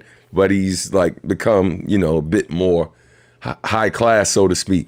And so that's probably like just a subtle line. That's one of the more basic lines that I dropped in there, But let's get back to some of these other bars that's coming up. Yes, shout out to Dudley. All right, here we go. Certified fighter in the streets, I'm a beast. Best believe Alex said you were weak. Now the beats in your head, fist in your face, living there rent free. Okay, here we go. Best believe Alex said, best believe on the beast. Alex said that you're weak. Now the beats in your head. Okay, so if you know this game, and I'm sure you do. We know about the character Alex, who we see there in the red headband. Alex, one of the things he says or whatever, he calls the person weak after he beats them.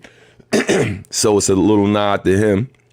But then there's the line, where I say, I'm saying that the beats in your head, right? That's a reference to a popular track from the game that I'm sure, like all of us at some point in time, just walking around singing beats in my head, right? That's Elena's theme from the game. So it's another reference. It's for those that know. If you know the game, you know the reference, you know what I mean? But yeah, let's keep it going. More bars. Arcade on fire when I parry like Rich Reed. Okay, let me bring that back. Because yeah, not everybody's gonna get that line. They're like how you move so swiftly. Okay, hold on. Back like up. Rich Reed. They're like how you move. Head fist in your face, living there rent free. Arcade on fire when I parry like Rich Reed. Okay. Now listen, me and Zed actually had to go a little small back and forth. It wasn't like an argument or he was questioning whether or not to keep this line in, because sometimes rappers write for other people, right? Worrying about what other people are going to appreciate versus what they really want to do and say. So a lot of what's in there is fan service, right? Like subtle lines and stuff that, or easy to pick up lines and stuff like references to Alex, references to Dudley. These are all things that most people who play the game would know out the gate. But every now and then I put something in that's really for me because I'm a rap nerd. So when it says, now the beats in your head, fist in your face, living there rent free. But after that line, it says arcade on fire when I parry like Rich Reed. Okay? That line is not for the passive listener, right? So we know about the red parry. We know about the parry move and stuff. For those of us that play the game. But parry isn't spelled Perry, right? It's spelled with the A, Parry. So I was thinking about how could I come up with a parry punchline or whatever. And the easy thing is to take someone's name whose last name is Perry, like I parry like Mason. You know what I mean? That'd have been the easy thing to say. But I was like, nah, because I'm a rap nerd. So I'm like, what's a way more intricate line I could do that most people will not appreciate, but I'm gonna be sitting in the background like, yeah, I have no idea how nice I am. And basically what I did was I took time to look up like well-known people whose name was Perry, but spelled with the A. And to my surprise, I completely forgot about the band Arcade Fire and Richard Reed Perry from the band Arcade Fire. And I was like, oh my God, okay. And he spells it with an A. I'm like, okay, let's go. So then the fact that this dude's name is Richard Reed, right? Come on. And then I just did a song called Reed Richards. So it there's some connective tissue there. But then the band he's a part of is called Arcade Fire. Okay, I'm like, arcade on fire when I parry like Rich Reed. I'm just saying. That line ain't for everybody. But for those of you who, like, if you're a fan of Arcade Fire, right? And you know who this dude is, you know that his name is Richard Reed Perry. See what I'm saying? Hey, man, listen, there are levels to this rap stuff. And, and no slight to anyone else, but these are the type of lines, these are the lines that I love writing. I don't do it every bar of my song because I know that I'd be rapping to myself most of the time. And part of the role of music is not just expression. there's also this connection that's built through music, right? Relatability, all of these different things. Because otherwise, if I'm not going to make something that people can connect with, then there's no point of me making it and putting it out to the world. I can just make it and keep it for myself if I don't care about those things. But some people claim to not care about those things, but then get mad when their audience doesn't connect with certain parts of it. So I'm always thinking about how I can connect with the listener, but at the same time, meet my needs at the same time. You know what I mean? But yeah, so that line again, arcade on fire when I parry like Rich Reed. Fam, like the amount of digging I did just to make the line make sense, but then have these layers, but then be relevant to the game. You know what I mean? Like, yeah. And so when I broke it down to Zed, I mean, I wish we recorded that conversation when I broke it down to him, because he didn't get it at first. And then when I broke it down, he was just like, yo. All right, man, go ahead, keep it, man. Go ahead, go ahead, keep the bar. Because I literally almost ended up having to take the bar out because he was worried about people not appreciating it or getting it, because he himself didn't even get the reference. And so when I connected all the dots for him, he was like, yo, that's sick. So yeah, man, that's that bar. Now there are other bars on the song. Let's get to those. All right, bring this back up on the screen. When I parry like Rich Reed, then like how you move so swiftly, hit him with a die pan loop to my fist bleed. Okay, we know about the character Yoon. For those of you who play the game, at least you know about the character Yoon. It's wildly popular character. You know, I make reference to one of his what was it? Hit him with a die pan loop to my fist bleed. They're like, how Yoon moves so swiftly, hit him with a die pan loop to my fist bleed. So that's like an advanced combo that Yoon does. Yeah, man, it's like several like heavy like punch attacks and stuff like that. So hence the fist bleed, like, you know, I hit him with a die pan loop to my fist bleed, you know. So yeah, man. But again, it's stuff in there that's really just for the people who really play the game and stuff, you know. And shout out to Zed, man, for helping me too, because there were certain bars I had in initially that maybe because certain characters aren't as popular and stuff, like he was like, yeah, maybe make references to these particular characters because more people play with them. And so, you know, so there was like some adjustments that we made, and I appreciate him, man, for giving me that context, because I was just like, man, I like who I like, you know what I'm saying? But again, that relatability, that connecting to the audience and stuff, and understanding the power of that, you know what I mean, is really important. Thank you, fam. So yeah, let's keep it going. You're thinking you compete in the course till I hit you with a horrible beat and an applause ring out for the fans and the NPC. Yeah. So you're thinking you compete in the course till I hit you with a horrible beat and then an applause ring out from the fans, right? Talking about EVO, right? Like the fans who were there. So I hit you with a horrible beat and an applause ring out from the fans and the NPCs, right? NPC, non-playable characters. So we've seen the games where the fights are happening, and then if you look in the background, depending on what particular setting you're in the game, you'll see sometimes the NPCs in the background like cheering y'all on and stuff like that, because they're just bystanders watching the joint. And so yeah, so that's the NPC. So applause ring out from the fans and the NPCs. So the people in the real world and the characters, the non-playable characters in the game. Let's keep that going. You block stun, you ain't seen hands like these. No piano drops, you ain't seen hands like these. No piano drops to the NPCs. You block stun, you ain't seen hands like these. Yeah, so of course, like with the block stun reference, we know about it in the game. It's like that period of time when your character, cannot perform and stuff after being hit. So certain times, like, you know, you catch a couple lumps or whatever, or you beating up on another character, and then like they're stunned, they're rocking, the little stars are happening or whatever, or however they're responding in that moment. So that's the block stun reference. But this next bar coming after it is really interesting.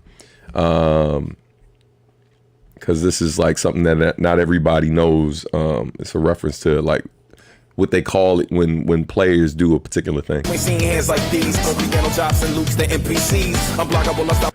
Okay, so I say more piano chops and loops than MPCs, right?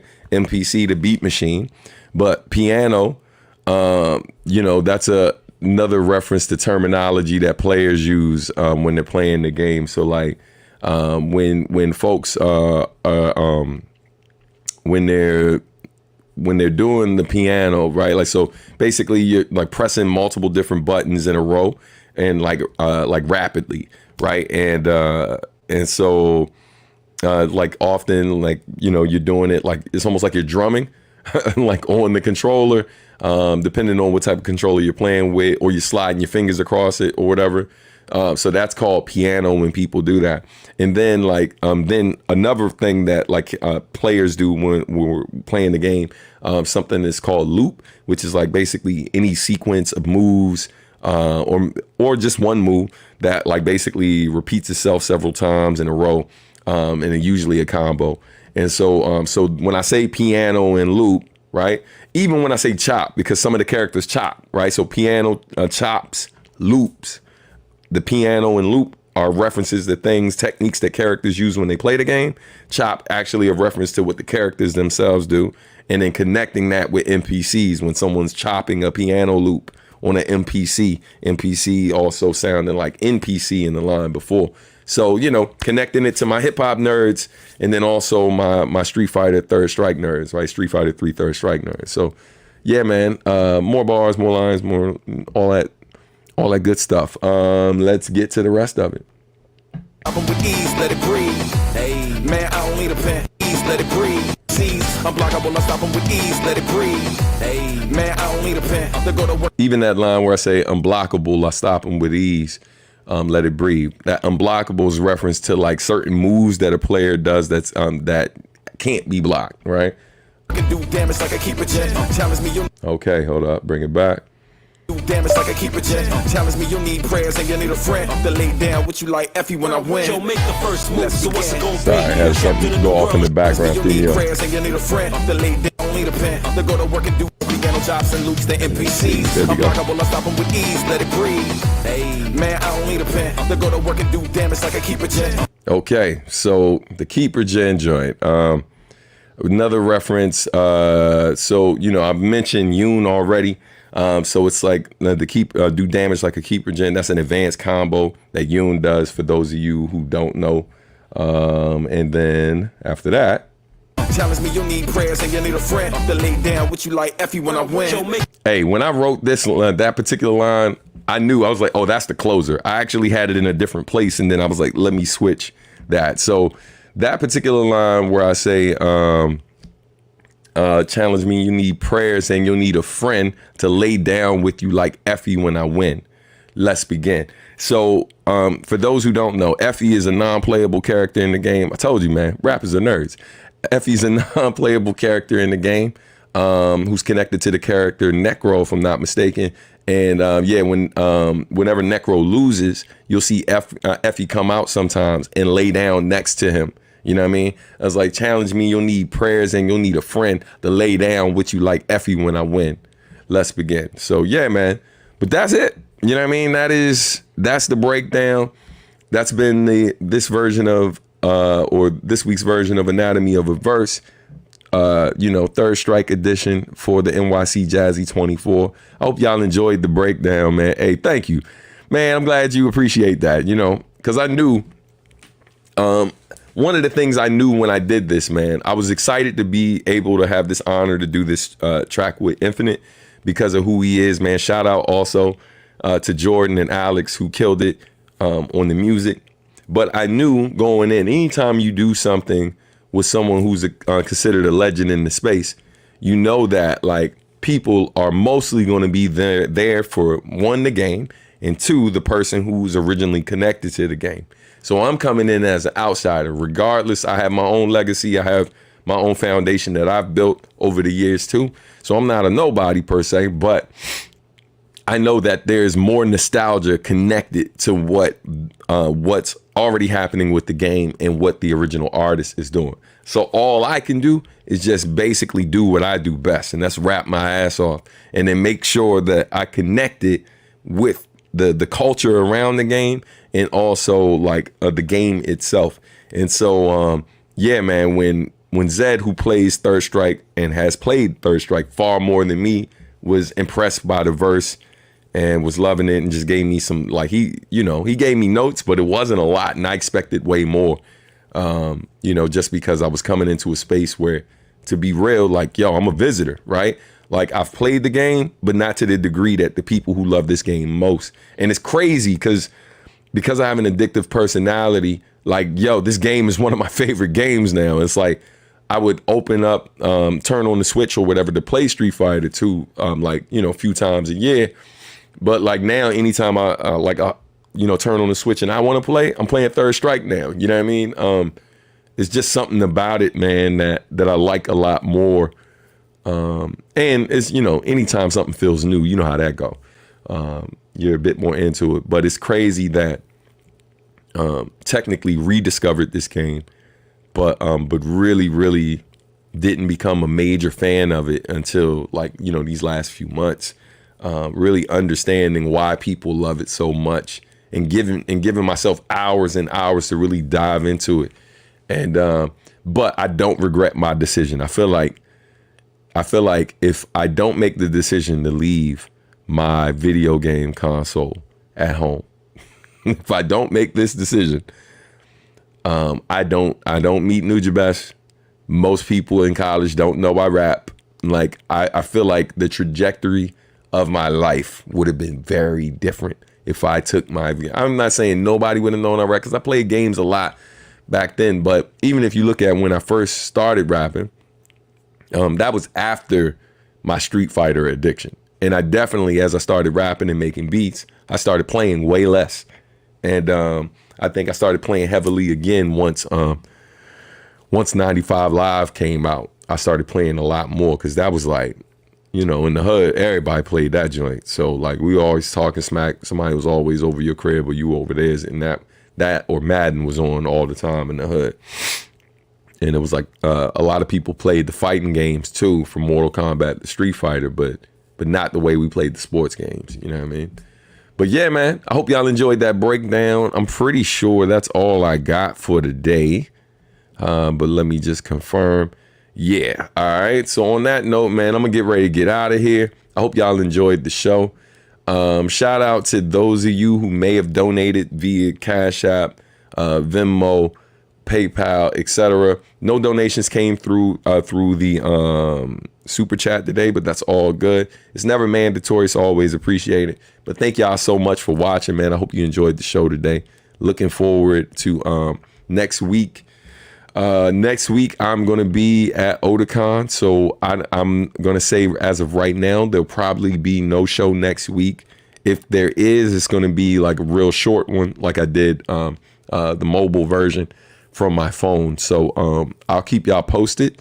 Like I said, if anything changes and I am able to do the full show, I got you. But as of right now, let's just say no. But yeah, man, I appreciate y'all so much. Be sure to go listen to the song on streaming platforms. Stream the hell out of it. Share it. Oh, yeah. Thoughts on Eminem's album real quick. Hey, I enjoyed it a lot more than I expected to. I think it helps to know what the concept is and to listen to it in order a few times so you can fully appreciate it. I think it also helps to know that some of the songs that are on there are actually older songs that he didn't put out before, because certain people he was talking about in the songs that ended up passing away. So he chose to keep those and not put them out. But yeah, man, I just love hearing people really rhyme. I will say my biggest nitpick for M at this point is I think the people who know that Eminem's nice, like somebody like me, I don't necessarily need to hear M doing like super long verses on his songs, right? Like songs with a hook that's clearly, but I know he's a rapper's rapper, so he's going to do that. I prefer those type of things on mixtapes and blah, blah, blah. And hearing it on the album like once, twice is pushing it maybe for me. gets redundant after a while, and I feel it takes away from his greatness as opposed to adds to it. Because people who know already is like, hey man, you sound like you're trying to convince me, and I already know. And I also recognize that the people who don't rock with him, there's a lot of people who don't rock with him. I've had like debates with them because anytime they're just trying to act like he's not nice, I'm just like, yo, I can't even talk to you, fam. Because especially people who don't rap, I'm like, yes, you have the right to like what you like, but that's like someone who's a car mechanic debating with someone who's never worked on a car in their life about whether this person's good at their job. I'm not about to have this conversation with you because you don't do it.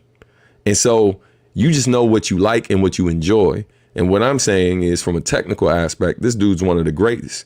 And people who are in the GOAT conversation, not me, right? I'm just talking about people who are in the average hip hop head's GOAT conversation, even the passive rap listeners' GOAT conversation. Almost all of them, and I'm pretty sure it's all of them, right? Like, unless you got some obscure dudes in your top 5, but the ones who were most notably in the GOAT conversation, all of these dudes agree that this is one of the greatest artists to ever do it, right? And it doesn't matter if you're talking about Jay-Z or if you're talking about Rakim or you're talking about Busta Rhymes, talking about Lil Wayne, a long list of people who are actually in GOAT conversations. Kendrick Lamar, so it doesn't matter, new or old, they all agree that this dude is one of the greatest to do it.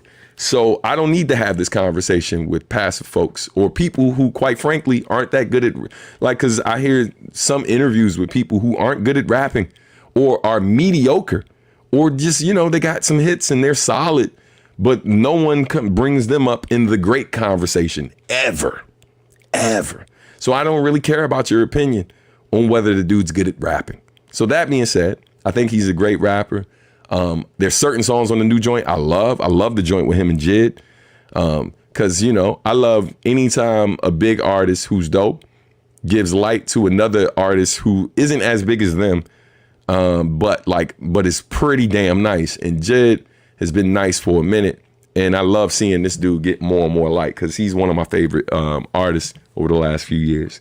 So I love that joint with him and Jid. I love the intro. Like when I was like, yo, y'all probably find something wrong with 36 Chambers. I'm like, facts. Facts. Yeah, so I enjoyed the album overall.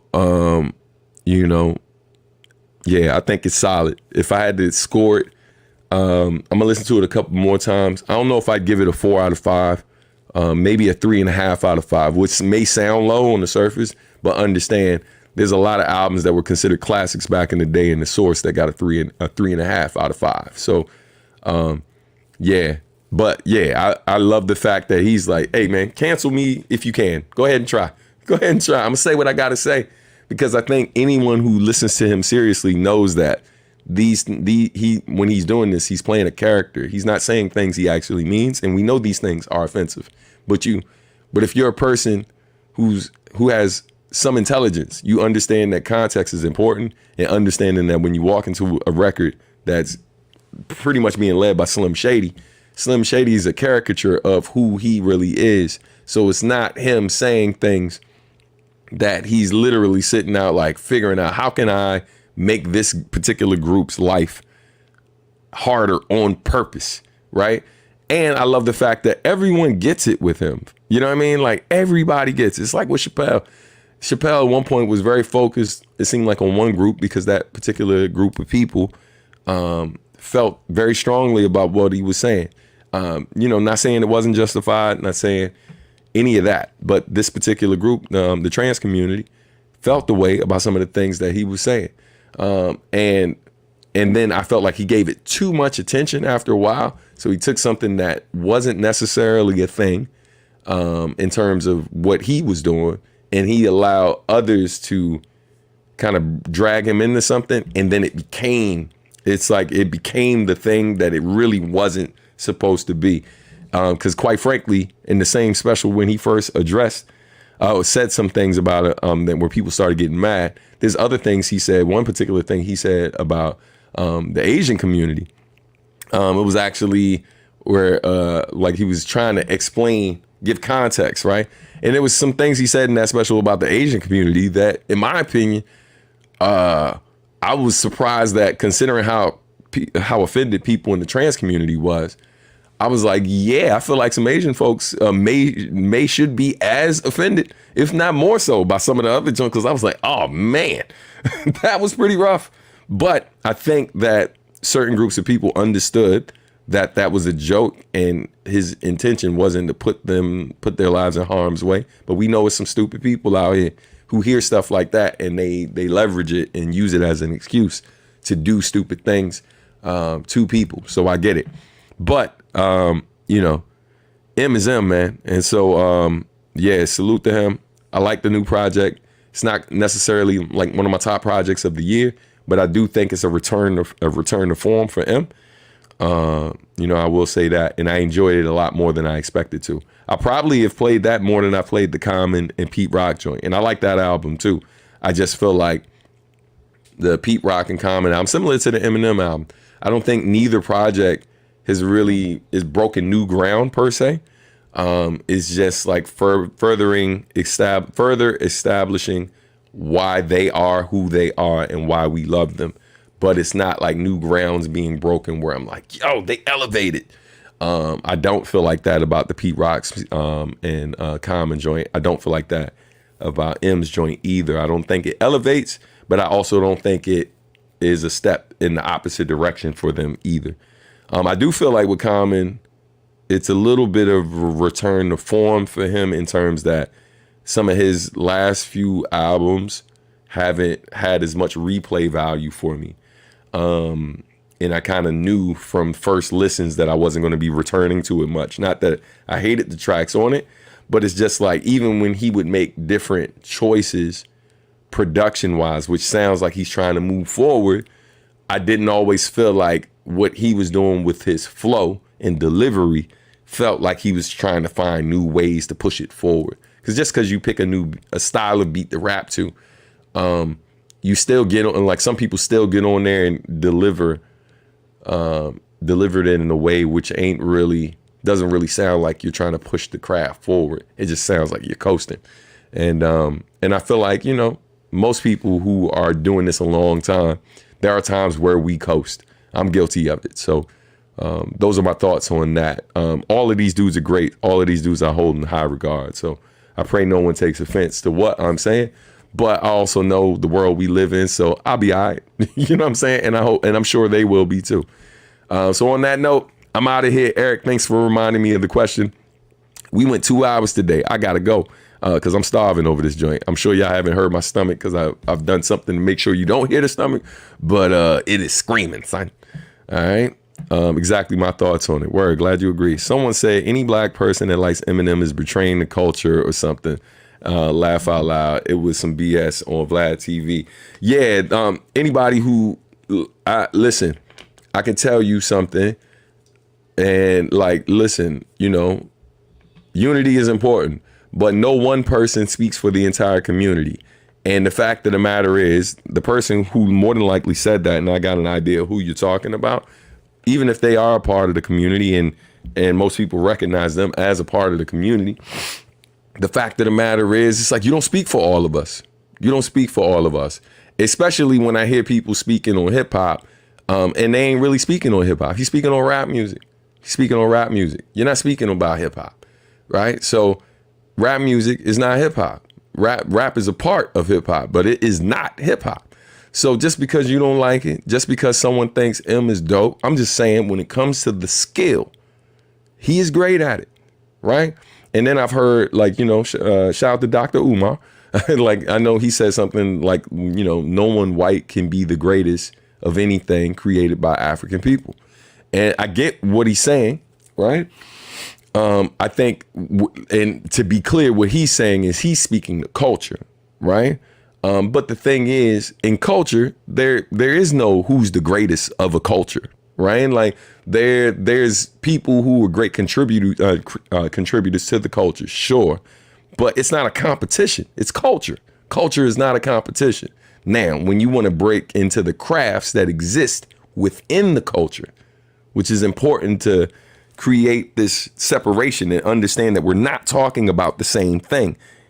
I'm not saying he's the greatest of the culture. I'm saying that when it comes to rapping, which is a craft that exists within the culture, he is undoubtedly great at it. And to say anything other than that, you are not living in reality. Because again, all of our legends who are considered greats, not the ones who love to comment on this dude, but are not in the great conversation. All of our legends, for the most part, not every one of them, I'm gonna clarify that because I know that Melly Mel has some feelings. But outside of that, the Nas's of the world, the Rakims of the world, the Busters, KRS-One, a long list of these dudes have gone on record talking about his greatness when it comes to his skill level. And I think we can acknowledge that, right? For example, there's a culture around basketball, but basketball is a sport.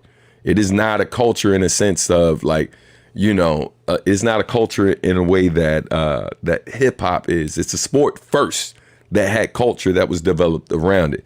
Hip hop was a culture that had these different pieces or whatever that all exist within this culture. And so I don't think, we're speaking about it in the wrong context, because the fact of the matter is a white person came up with basketball, but we all know that most of the people who are considered the greatest in basketball are black. So that's kind of, it contradicts what Dr. Umar is saying. But for the record, he's speaking to the cultural aspect of it.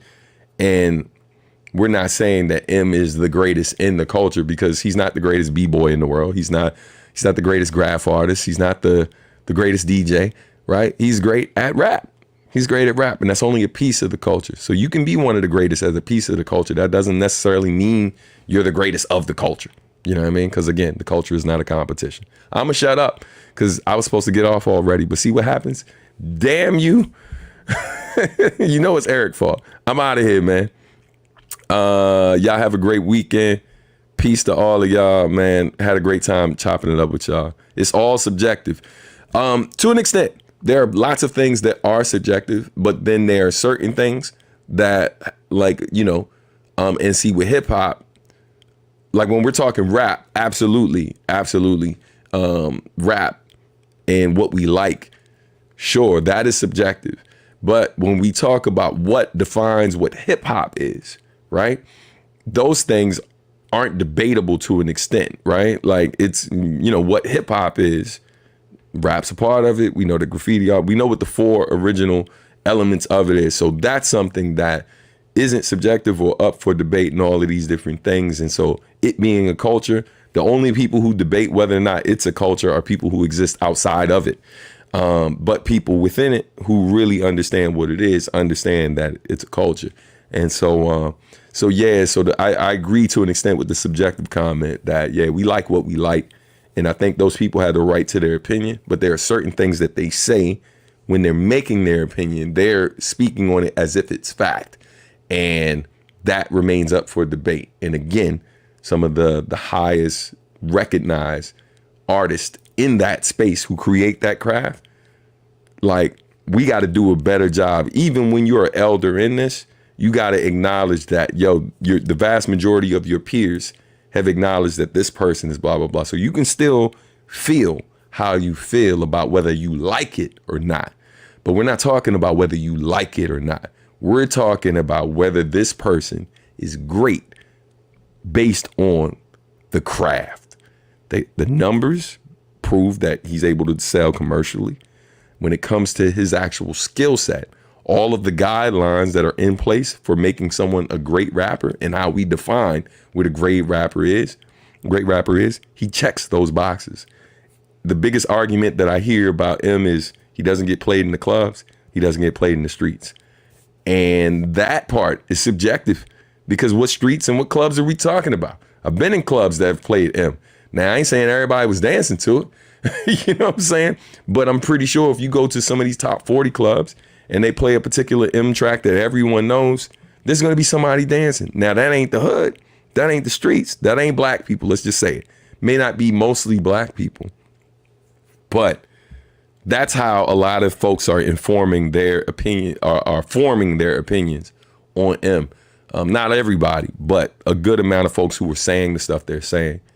That's a major piece of it. And so it comes from a place of bias. So we gotta acknowledge that. Not necessarily racism, but definitely prejudice. You know what I mean? So yeah, man. Anyway, I appreciate y'all. Man, listen, these things, I'll be on here forever. That's like saying Michael Jordan can't be the GOAT because a white guy created basketball. 100%. Have a great weekend, sis. Take care. Talk soon. All right, y'all. I'm out of here for real. Peace, peace, peace, peace, peace, peace.